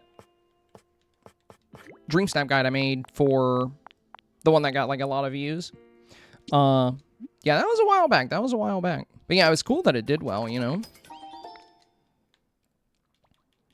But, you know, 10K views is good for a little weekly video, but I've definitely got a lot of videos on my YouTube that have done way better than that. The weekly YouTube videos are more niche, you know? It's a smaller audience that watches them. Some of the bigger videos on my channel are actually things other than Dreamlight Valley for some of my most popular videos.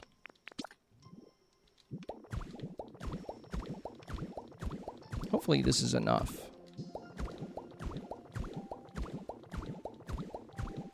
I think it is.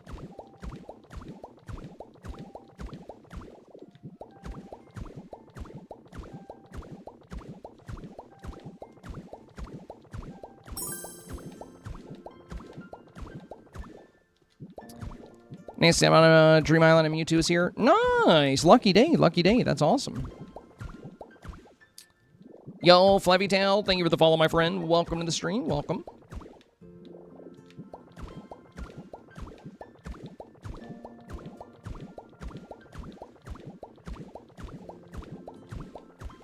There we go. I forgot to grab a door again. That's okay. That's okay. Forgetful as ever.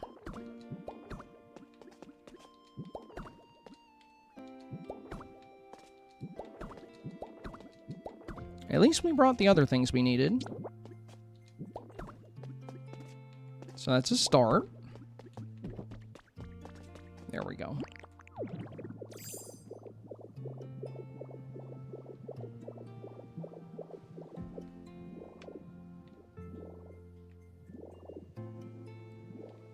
I wonder if we should do open air in the back. Yeah, you know what? I did bring those partitions.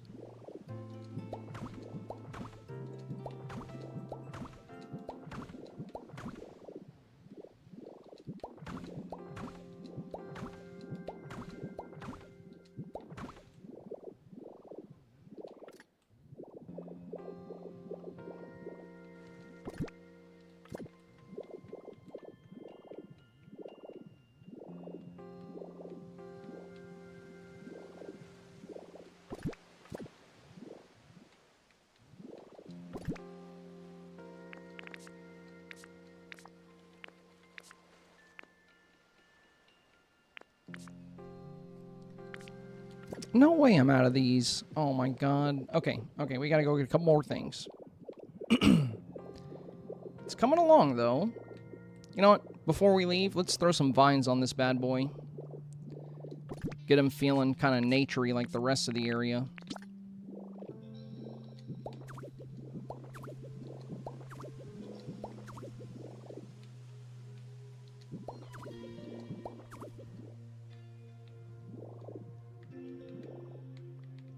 Right now, he feels a little bit naked.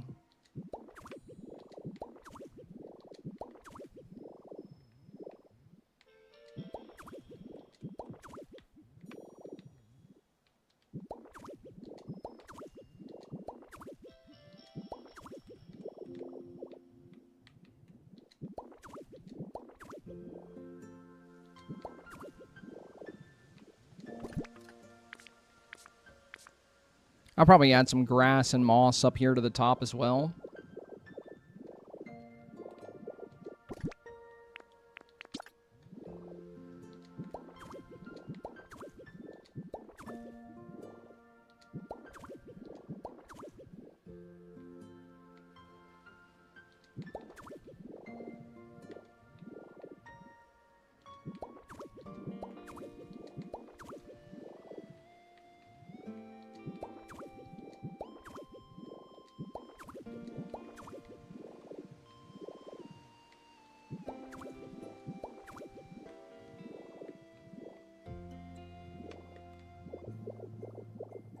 There we go. That looks better.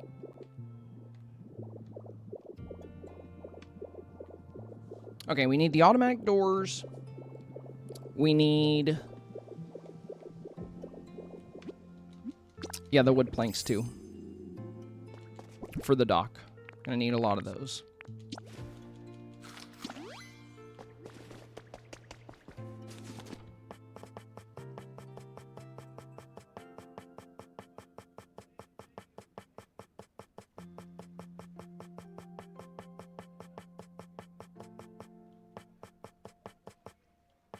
There we go. That should be enough.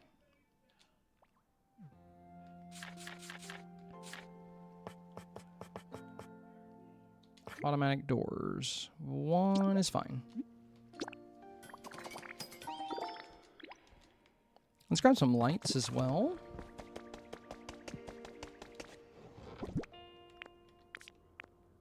Got string lights. Resort lights, I think, will be good. Berry lights could be fun.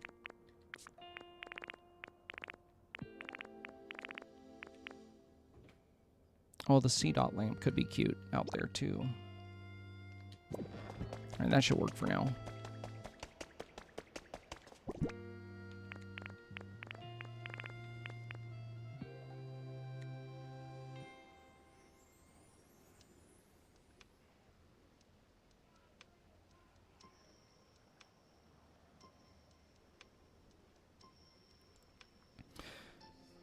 Cosmo says... oh, you're talking about Nancy. Yeah, I get Mewtwo. That is awesome. That is awesome.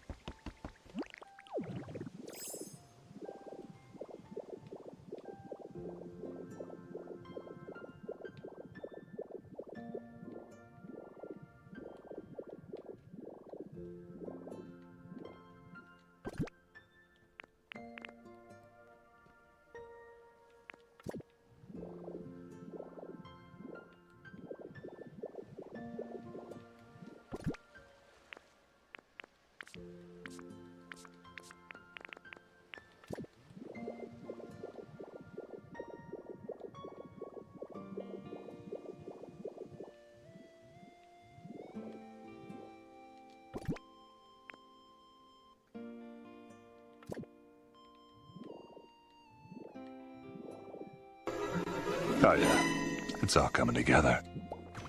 It sure is. It sure is. Let's see where we can connect electricity here. I think that's the closest power box I have.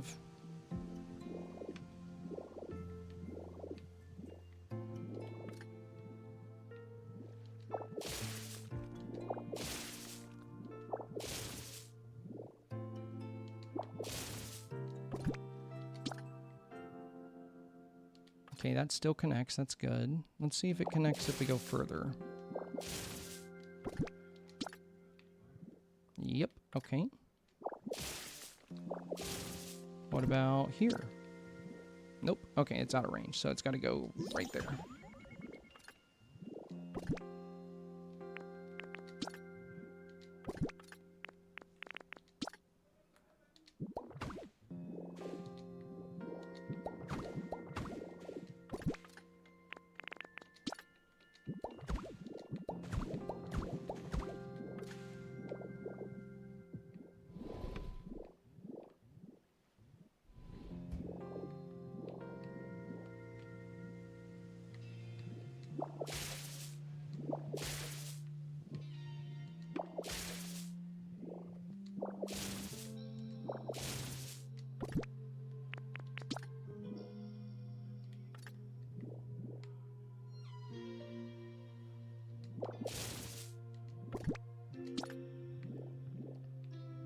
So it's out of range here. It's going to have to go right there. Okay.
Dang it, that one's out of range there.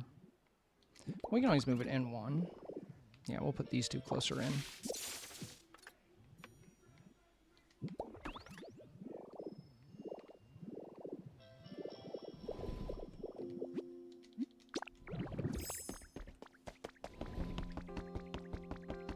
We'll get some counters, some wall art, and then various cafe decor for the inside.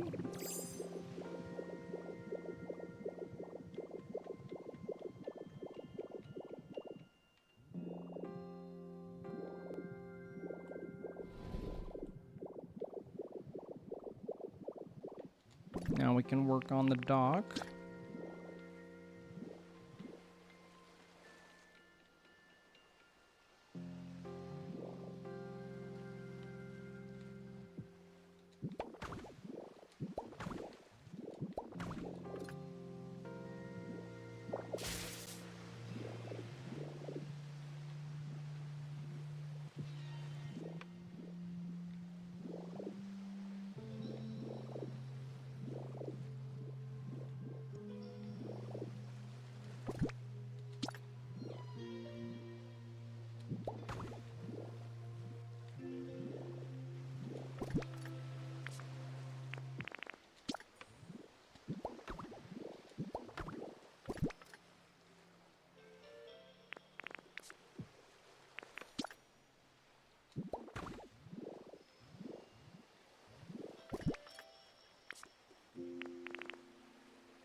We're going to add to our hot bar. And add that to the hot bar, and add these to the hot bar. Oh, and the stairs.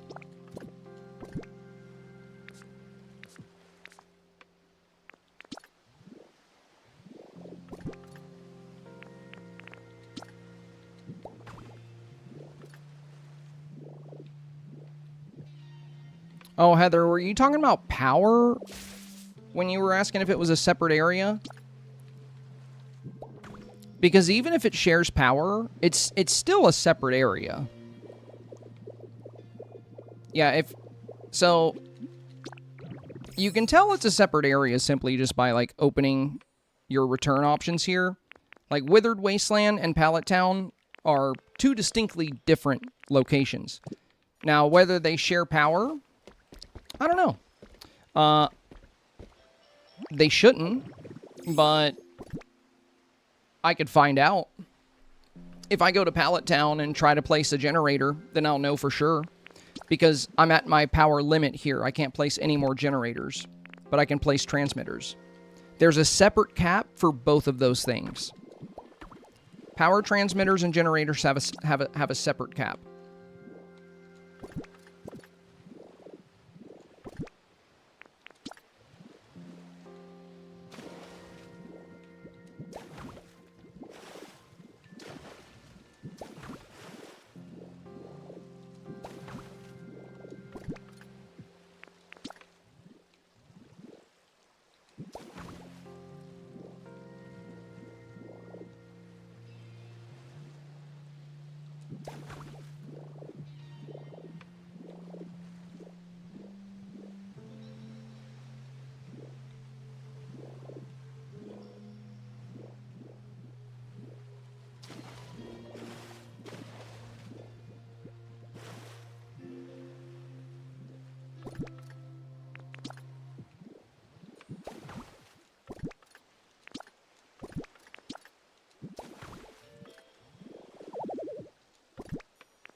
Calm that kitty cat down. I don't don't know why that cat's so angry. Let's just relax, everybody. Let's relax.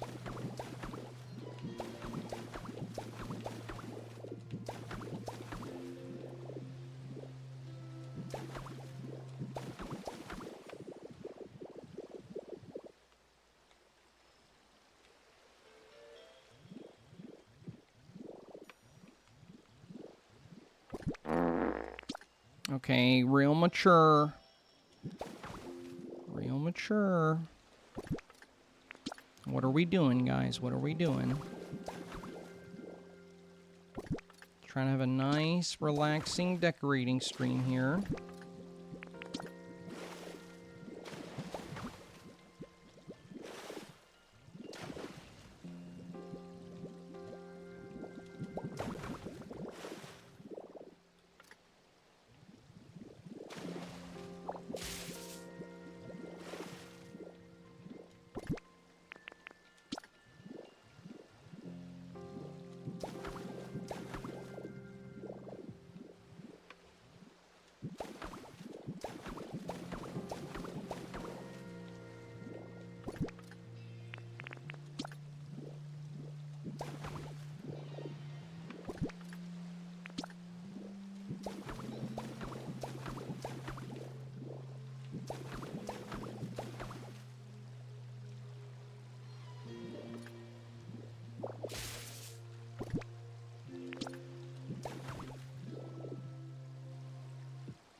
Hello?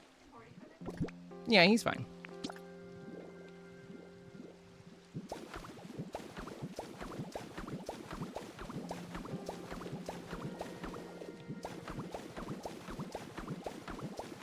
I'm probably gonna run out of these. We're so close, though. Oh my god, we got it. Let's go. We got enough. Awesome.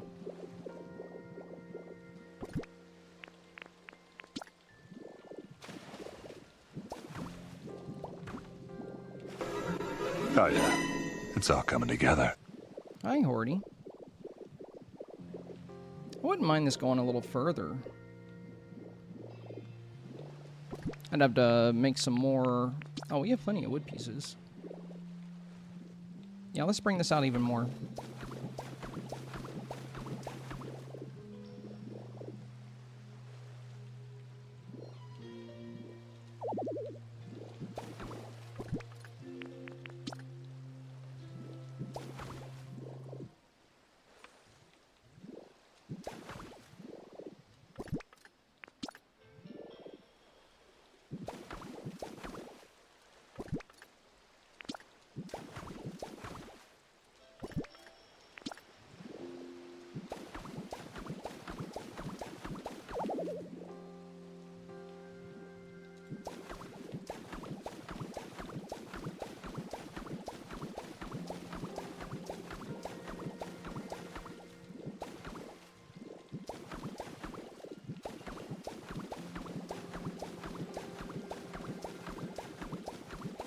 No way I had enough for that. Let's go.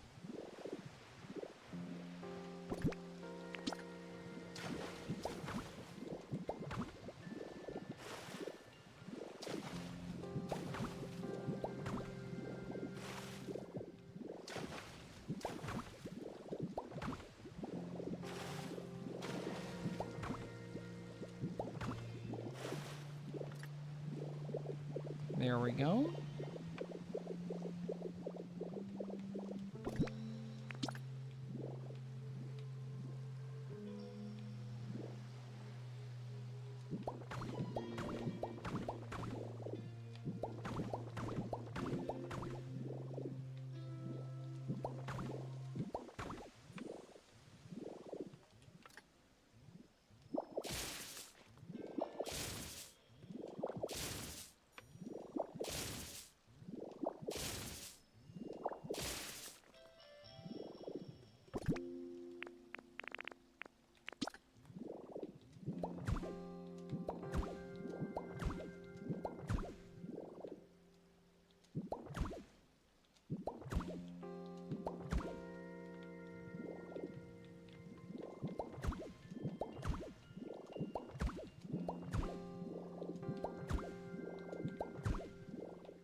Oh, okay. You were asking if Withered Wasteland was Pallet Town? Okay, I see.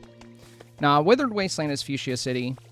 And no, if you saw a creator who hit the cap on both power transmitters and power, then they probably just happen to hit the cap for both at the same time. But no, they have a different number. I can show you. If I try to place any kind of electricity, what the game will tell me right now is that it'll have no effect. So, yeah, they have separate caps. I'll show you. So if we come in here and I grab a mini generator, if I try to place it, it'll let me, but it's going to make a statement. There's no point in placing more of these. So basically it's telling me, hey, even if you place that generator, you can't make any more power. So that's one of the reasons why I have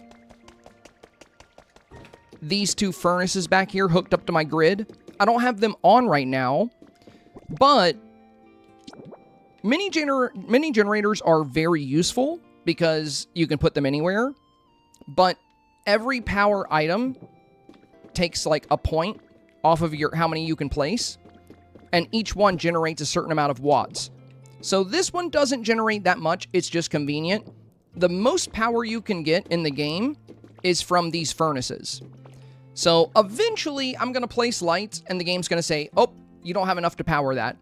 And when that happens, that means it's time to kick on my generators and they're going to carry me the rest of the way. Because 2 generators, that's like the equivalent of like over 10 of the mini generators. So these 2 furnaces carry more. Now, I can't place any more, I can't get the effect from any more electric pieces, but I'm not yet at the cap for wireless transmitters. So I can still add wireless transmitters and they'll still work. They'll still do what they need to do. But eventually, I will hit the cap for that as well. But no, it's a separate number. So if you were watching a content creator and they hit the cap for both, that's just really bad luck for them. That means that, you know, at some point, they must have placed close to the same amount of mini generators. They were probably doing... The reason people can hit the cap at the same time is because a lot of people make the mistake of trying to power everything in their world with one mini generator and one transmitter. They just put these everywhere beside each other. If you're always placing 1 and 1, you'll hit the cap at the same time. That's why it's not a good idea to place both. You gotta, you know, you gotta stretch it out. You gotta stretch it out as much as you can. Shutter, to get the mini generator, you need to unlock Polygon, and you'll get a quest from, or sorry, Porygon. Unlock Porygon, you'll get a quest with Porygon, and you'll get the mini generator and the wireless. I think you get the wireless transmitter from them as well, if I'm not mistaken. But yeah, Porygon, it's a Porygon quest.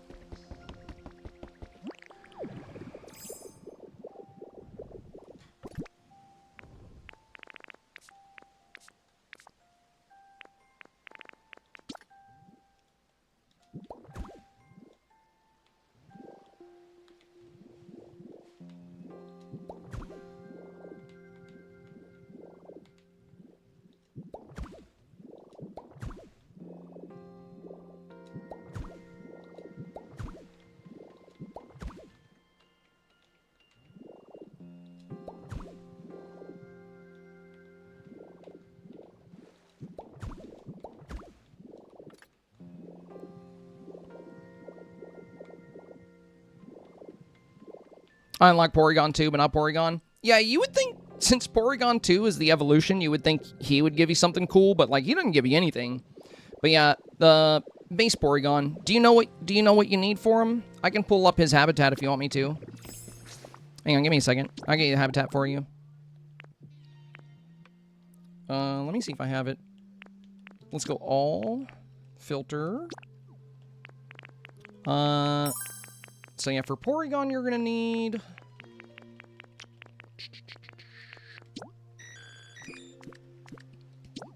the researcher's desk.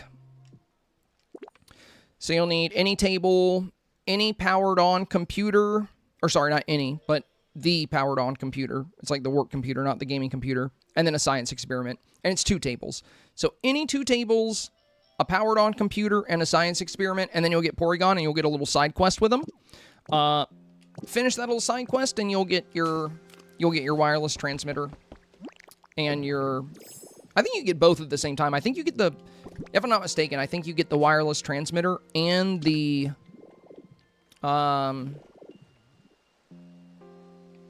The mini generator as well. Just be careful with the mini generators, you know. I use them a lot. Make sure, like, if you hit your cap, like, if you're placing... I have so many mini generators inside of my... Like, my house here might as well be a power plant, because if we go into the ceiling... Like, I have so many mini generators in here, and there's even more, like, under the house.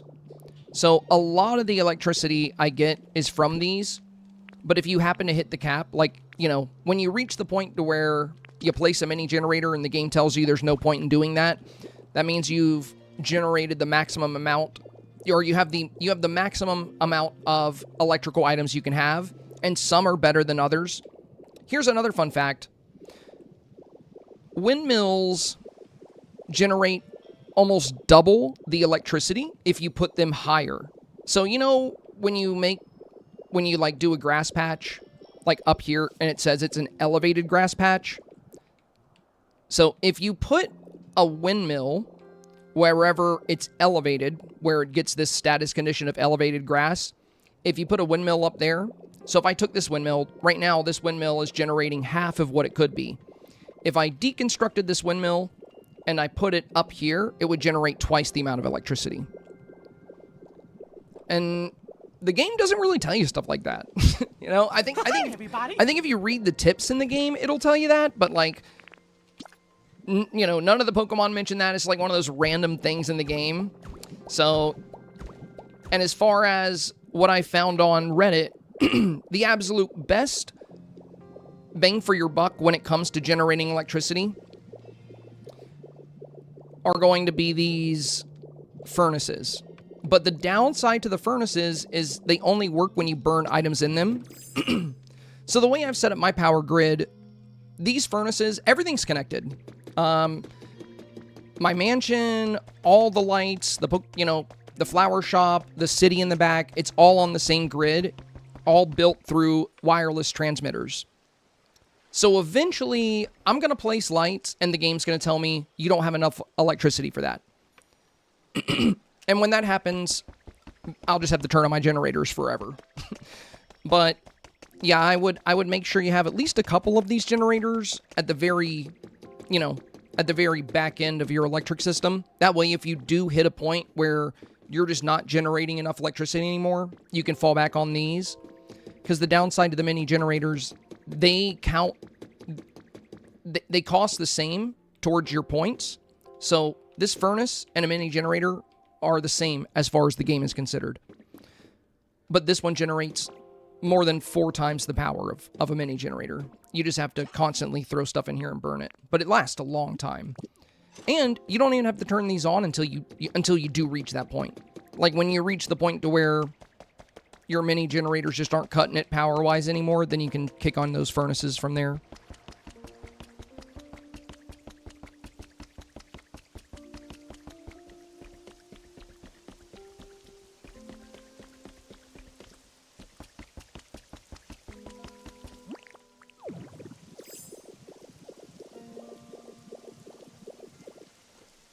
There's a video idea for you, things the game didn't tell you. That would be a good idea, honestly.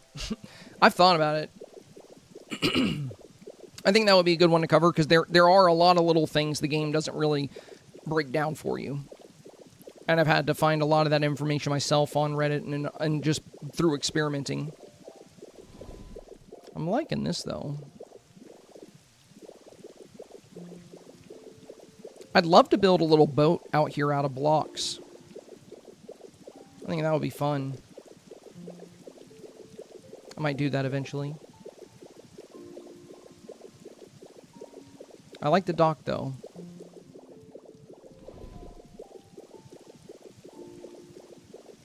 Beautiful.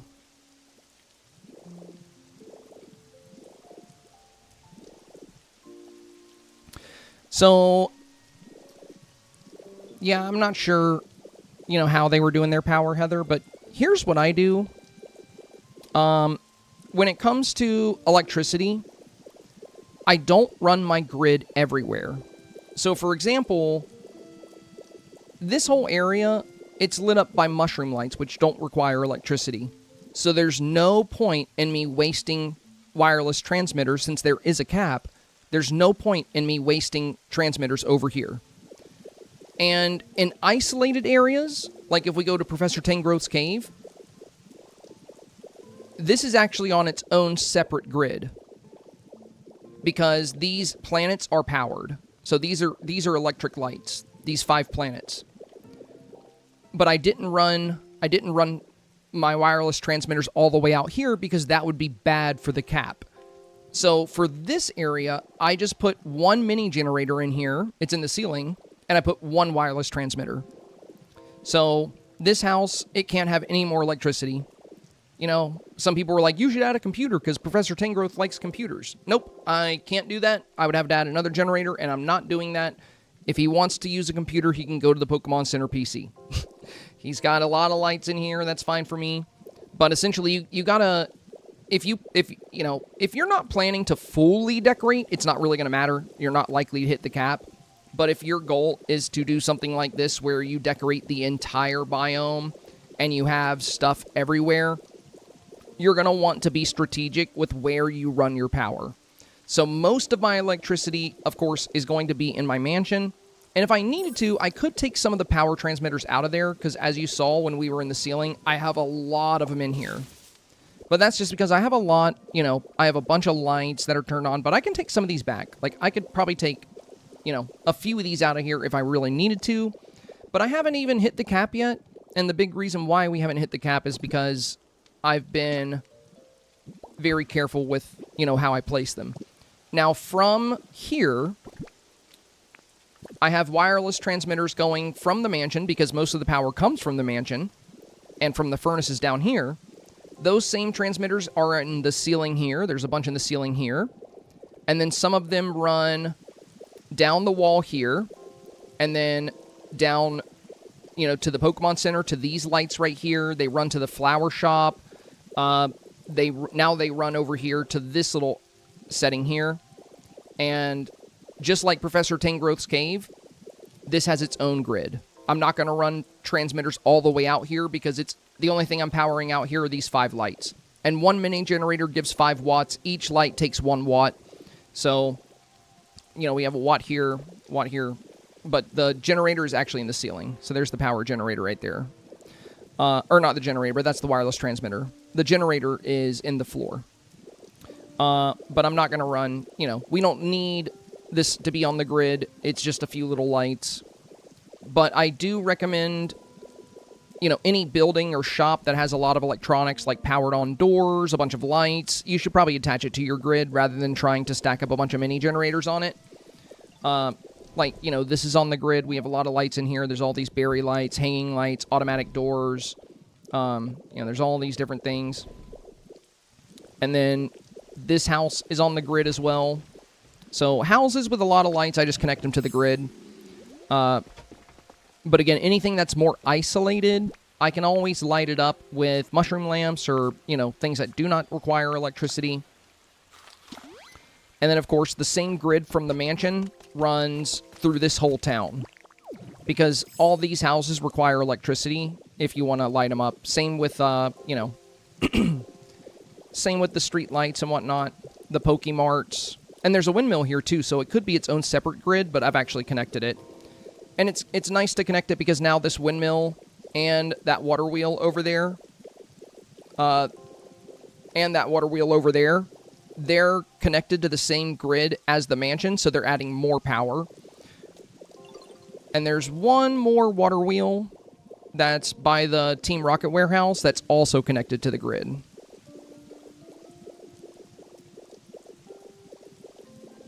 So if we go all the way over here,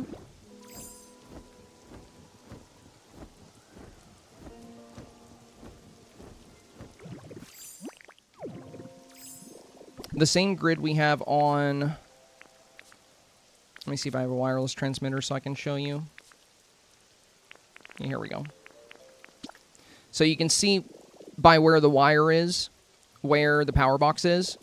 So there's one there, there's one there, there's one here, there's one down here, and then that one connects to the water wheel. There's also one over here on this side by the water wheel. And then this is on the grid as well, the berry farm. So you can see the, you can follow the wire to see where the connections are. So if you ever lose these, if you're ever like, where the heck are my transmitters? I can't find them. Just equip a transmitter and fly around, and it'll attach a wire to the closest one. And then you can kind of get a feel for, how your grid is set up. But, we can follow that wire. It goes all the way down through here, goes this way. There's none on that side. But from the crafting area, we can see there's a wireless transmitter there, and then another one a bit closer to the front, and then there's one down here, and then it connects here, and we can follow it this way, follow it over here, then it goes over here, and then over here, and of course it runs all the way back, to the area back here. Like, if you can follow the wires. They're going to go right through this tunnel. Going to go back here, and it connects to this grid as well. Shutter said, how'd you get Mosslax there? That's another great thing the game doesn't tell you. Another wonderful thing. So if you want to move Mosslax, if his plate is empty, all you got to do is pick up his plate, or his offering dish, take it to whatever region or biome you want, place the offering dish, put food on it, leave the area, and then come back, or just reload the area by saving and quitting, and Mosslax will appear there. Yeah, the game doesn't tell you that, but you can move him. You can move him. I moved him here because Withered Wasteland is my home base. All my storage is here. I don't want to have to travel to Bleak Beach every time I feed Mosslax, and feeding Mosslax is very, very important. So, since Withered Wasteland is like my base of operations and where I'm doing most of my work, I really like having Mosslax here. So, yeah, if you just approach him and you haven't fed him yet, you can pick up his offering dish and put it in your inventory. Take it to where you want, place it down, put some food on it, and then he'll spawn when you reload the area. Now, you can't pick it up if it has food on it. It's going to say no. So make sure you haven't fed him yet. And I do recommend building a nice little setting for him before moving him. I made this fun little temple for him. And we got like mossy rocks, and I got like the palm trees in the ground as little ferns. This is a fun little setting. Barbie said that is helpful info. I'm glad. I've learned a lot of things about this game. Learned a lot of different little things here and there. I'm becoming a pretty big wealth of Pokopia knowledge at this point. Like, I feel like I've been gathering more and more information as time goes by. I've been a little busy since the Dreamy Valley update came out, though, so I haven't been able to do as much as I would like lately, but we're getting caught up. At least tomorrow we should be able to stream on time. All right, let's decorate around our cafe. I'll probably do the inside of it later. D-Power says, honestly, I've seen so many islands so far, and yours is definitely my favorite. You did a great job. Dude, no way. Thank you, my friend. Thank you. That is awesome. Very high praise. I think one of the reasons my Withered Wasteland stands out, though, is because I've neglected my other areas. So, one of the reasons you might think my Withered Wasteland is super impressive is because most people that are decorating are kind of spreading their decorating out among multiple areas, whereas my approach has been to focus all of my effort into one area, which is why this area is like as developed and crazy as it is, considering the game hasn't been out that long. But when it's all said and done, I am going to make a YouTube tour of this area, and I think it's going to surprise some people. I think people are going to be like, oh my god, I'd never seen a Withered Wasteland like this before. And I'm not saying I'm the best at decorating or anything, but I don't know of anybody else that's put all of their focus into just like one thing like this. So I think that's why it looks so cool, is that I've neglected everything else. I'm living in a sand block house in my other regions. Meanwhile, I got like a whole mansion here, and like the power grid system and like all the nature stuff. So it's fun though. It's fun. I'm excited about sharing it when it's all said and done. And I've uploaded a lot of TikToks and YouTube shorts about the build, and a lot of people really like it. A lot of people really like what we've done with it so far. So that's cool too. All right, let's put some stuff away, and we're gonna go add some nature decor to our little area over there. Oh, I forgot about the C-dot lamp. We'll keep that on us for now.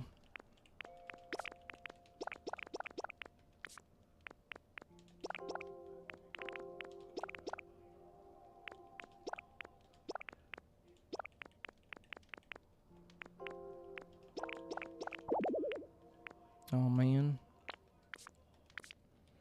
All right, well, let's grab a few things.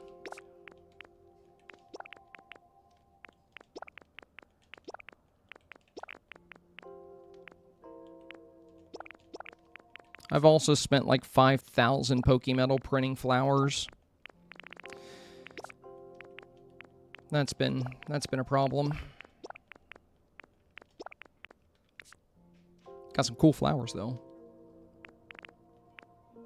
Got all the flowers.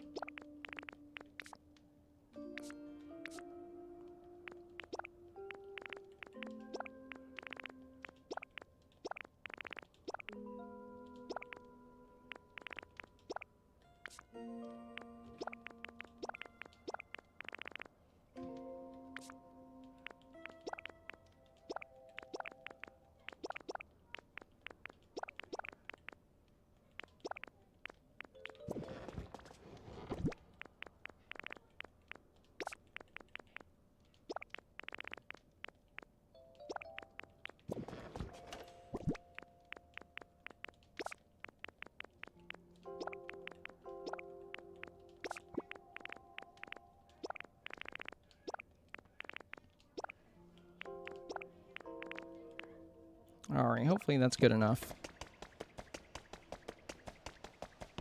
We're going to do a little bit of decorating around the new cafe here.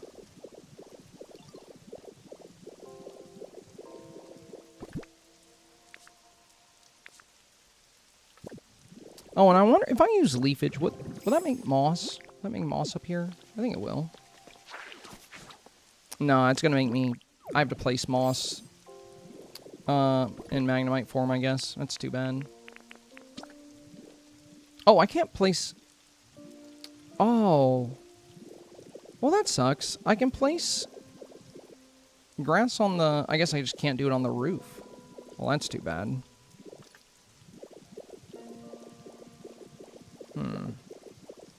Kind of makes me want to swap that roof out for something else. Let me see if I can place moss up there. Probably not. Nope.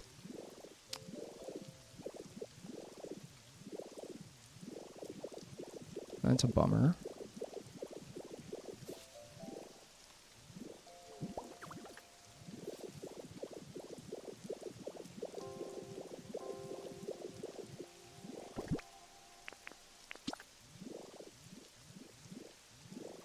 You can't really place anything on it.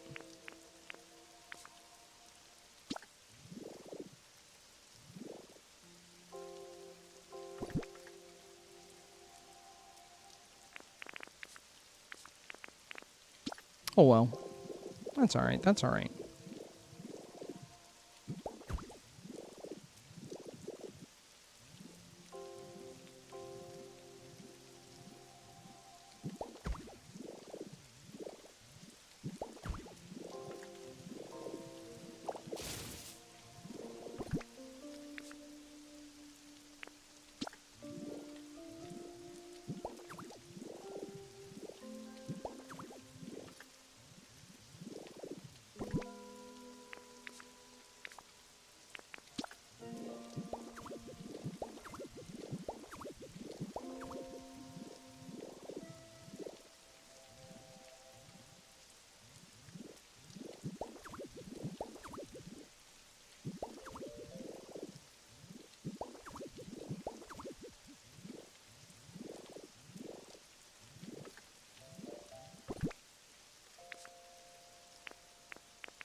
I didn't want to put that there.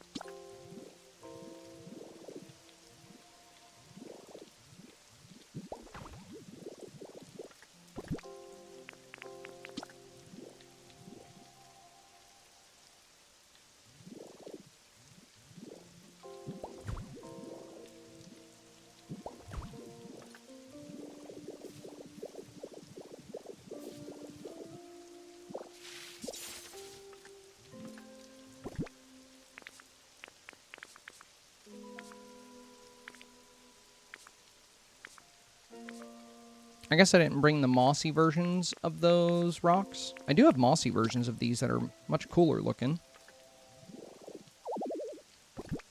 I don't think I brought them, though. Yeah, I guess not. That's okay, that's okay. Might just leave that area open so I can bring those down here later. Or I could do a little bit of grass. Oh yeah, I do have this little C-dot lamp. I really like this thing. I'm not really sure where I would put it, though. He doesn't get power there.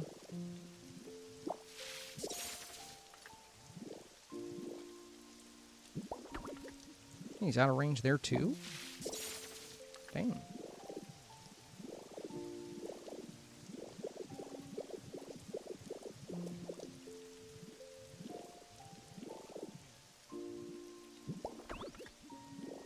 He's kind of cute there.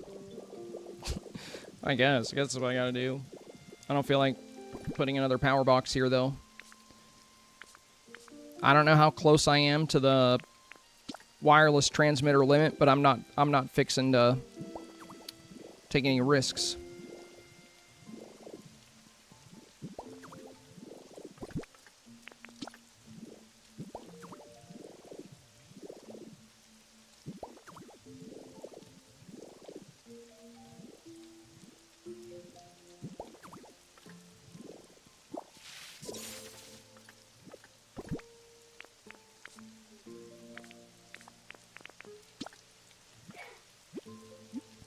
I'm gonna use leafage.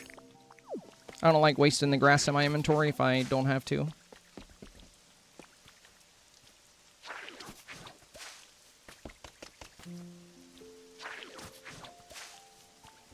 And we're just about done for today. We're gonna add a few more details around this new building. Grass, flowers, you know, that kind of thing.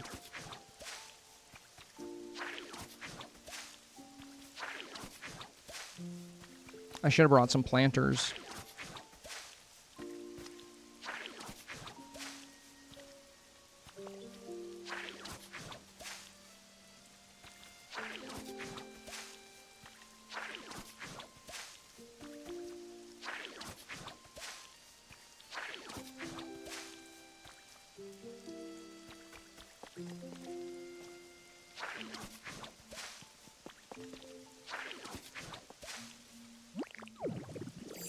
All right, let's get some flowers going here.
So purple rose, red rose. We'll do the same thing over here.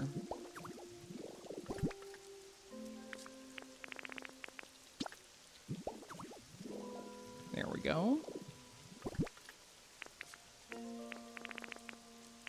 Let's put a little rock right here.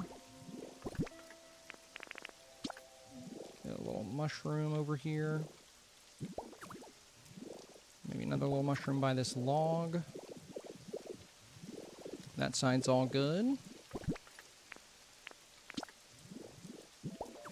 Purples. Some tulips.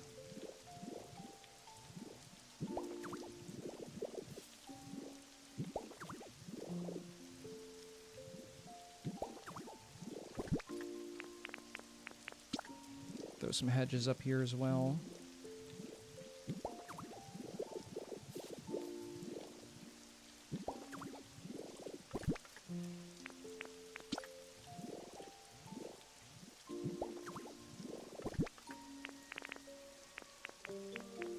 Hi, Horty. I'm almost done, buddy. I'm almost done.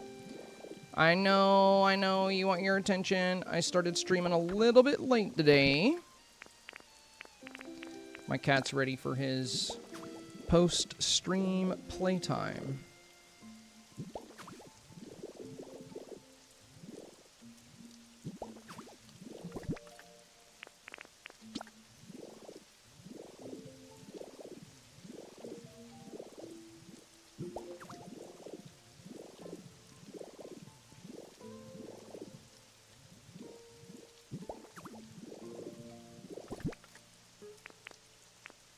I'm gonna have to print some more mushrooms or go to a dream island and pick some up.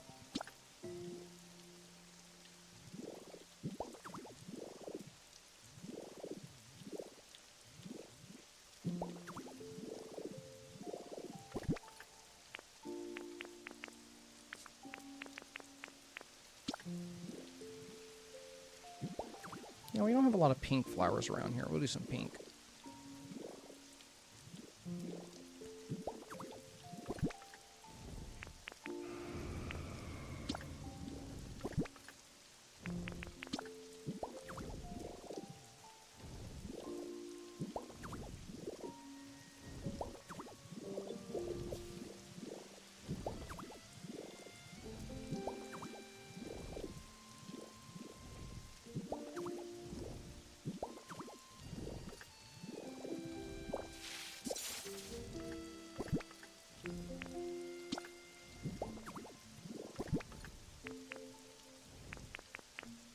Hey, buddy, I see you, I see you. I know you're there, Horty. Please don't bite me.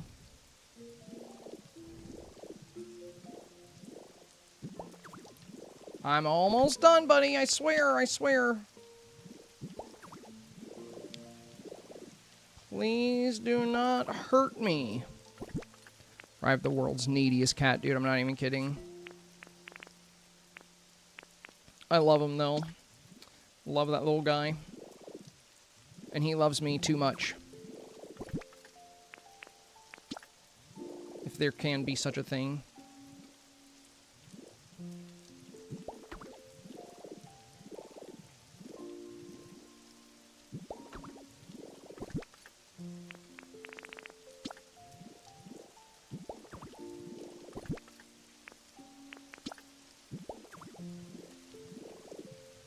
There we go.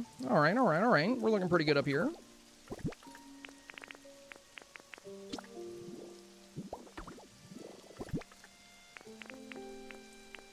Yep. Okay, buddy. You're right in front of my camera. You're right in front of my camera there, little guy. There you go. Keep on passing through.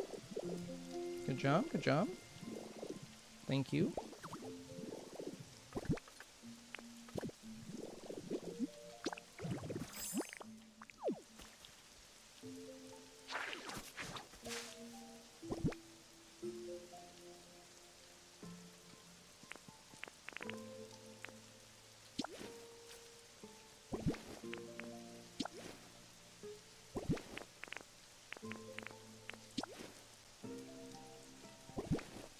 Let's see.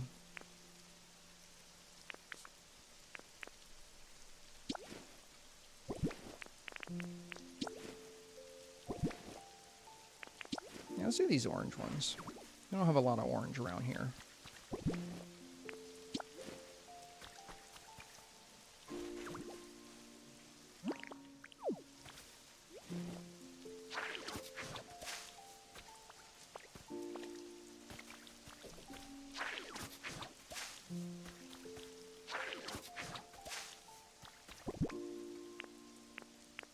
Don't worry, buddy. I'm almost done.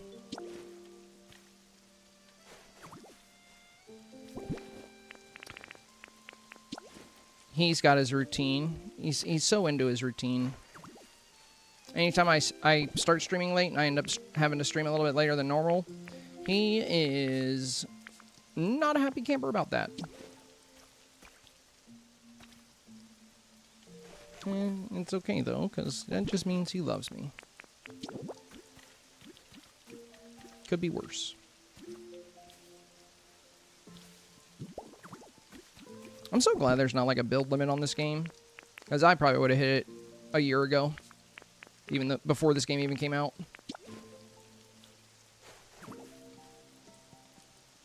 There we go. All right. I think that's a great stopping point. We finally got this cliffside filled in. We got our little cafe set up. We've got the extended dock going down in the back. And then off stream, we managed to get our little Mosslax shrine.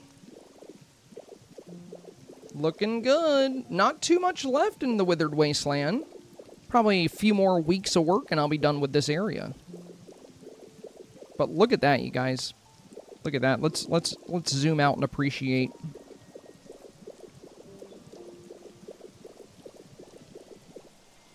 I mean, render distance isn't very good, so I guess we can't appreciate it that much. We can just fly over.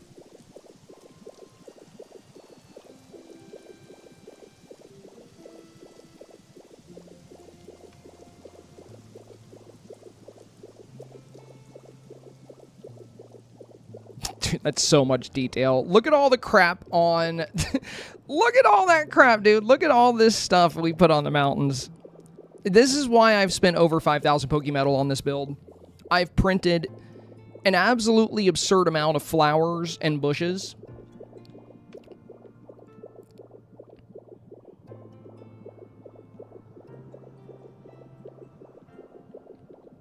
But I gotta say, this is definitely a one-of-a-kind Withered Wasteland, if I do say so myself. I'm very proud of it. One thing that bothers me, I'm going to do this before we leave, too. We're going to hang some vines on the side of this cliff wall, because they're all over the Mosslax side, and there's none on this side, and that's bugging me a lot. So we're going to put a few vines here, and then we'll be done for now.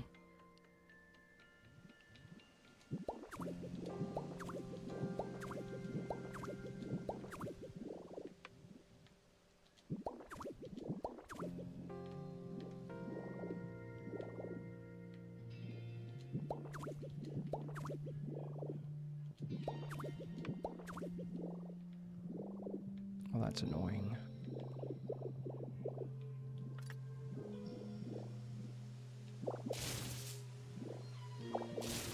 I think on the back wall I'm actually going to do the stones, because then I can bring the vines all the way down. We're going to do blocks on the back wall.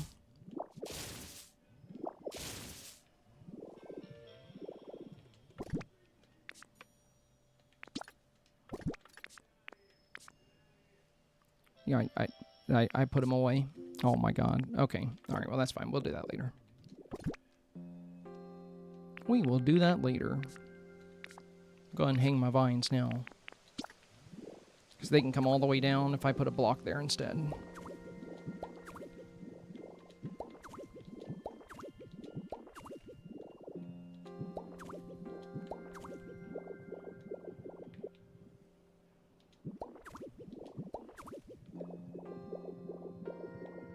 That's better.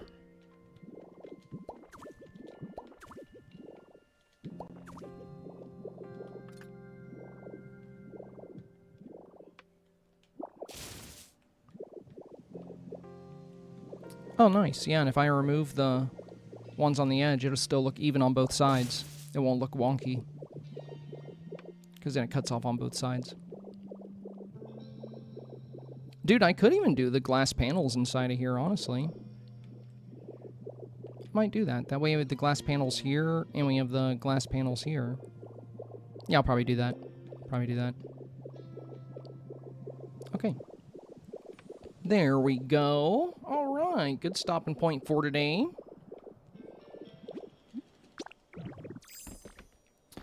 Crispy Crispin said, fantastic, I'm obsessed. Thank you, my friend, thank you. Yeah, tomorrow we should be able to do a good bit more because, number one, I was very late going live today, which sucks. I hate that. And number two, well, we ended up, like, tearing down this building probably 7 times before I was happy with it. On the bright side, it's finished. Mostly. And that's just one more area we don't have to worry about anymore. And now when I come over here to, like, this, when I come, like, right here to this, you know, cliffside wall, everything out there, everything I'm looking at out there is done. As far as the eye can see, it's all done. And that's huge. So all that's left is that section over there, the Pokemon town here, which I'm going to have a lot of bridges here because we're going to make a bridge to that gate. We're going to have a bridge come from this side because that's what this is supposed to be. There's like a path that leads from there. So we're going to have a bridge that comes here. It's going to connect here. And it's going to connect here. And we're also going to have... I already have the bridge built, but there's another bridge that comes from my mansion. Is Mewtwo just standing on top of a streetlight? Yeah, he is. Yeah, we're going to have this bridge that goes across. And I need to do this area. And if you haven't seen it yet, there is one very big project we have to work on. My fire Pokemon cave. Since this area is so good for water and grass types, I needed somewhere good for my fire Pokemon, and that's what this is going to be. It's going to be a massive fire Pokemon habitat with lava falls, like magma falls, big magma, like rivers, and like, it's going to be crazy down here. It's going to be crazy. But a lot of the work I'm going to do on this is going to be off-stream because it's going to be me placing like 1,000,000 blocks, so I don't want to make you guys watch that. I'll share the final touches with you when we get to that part. But I don't want to bore you to death. I feel like it's already boring watching me tear down a building 28 times. All right. Well, you guys, that'll be it for today. Thank you for being here. I do appreciate it. And again, very big thank you for the 148 goals in a row. Also, you know, again, sorry about being late. I thought today I would actually get my video done pretty early because I made 2 Dream Snap scenes yesterday before we even went live, or like while we were live, so I thought I would get everything done early today, but I really struggled with the video, so I'm glad we were able to get it figured out, but man, it took a while. Here's a link to today's Dream Snap guide if you haven't seen it yet. Definitely worth checking out. It's a pretty open-ended theme, so I think that video is going to be very helpful for some. So yeah, worth taking a look at. And yeah, I will catch you guys tomorrow. I'm going to skedaddle for now.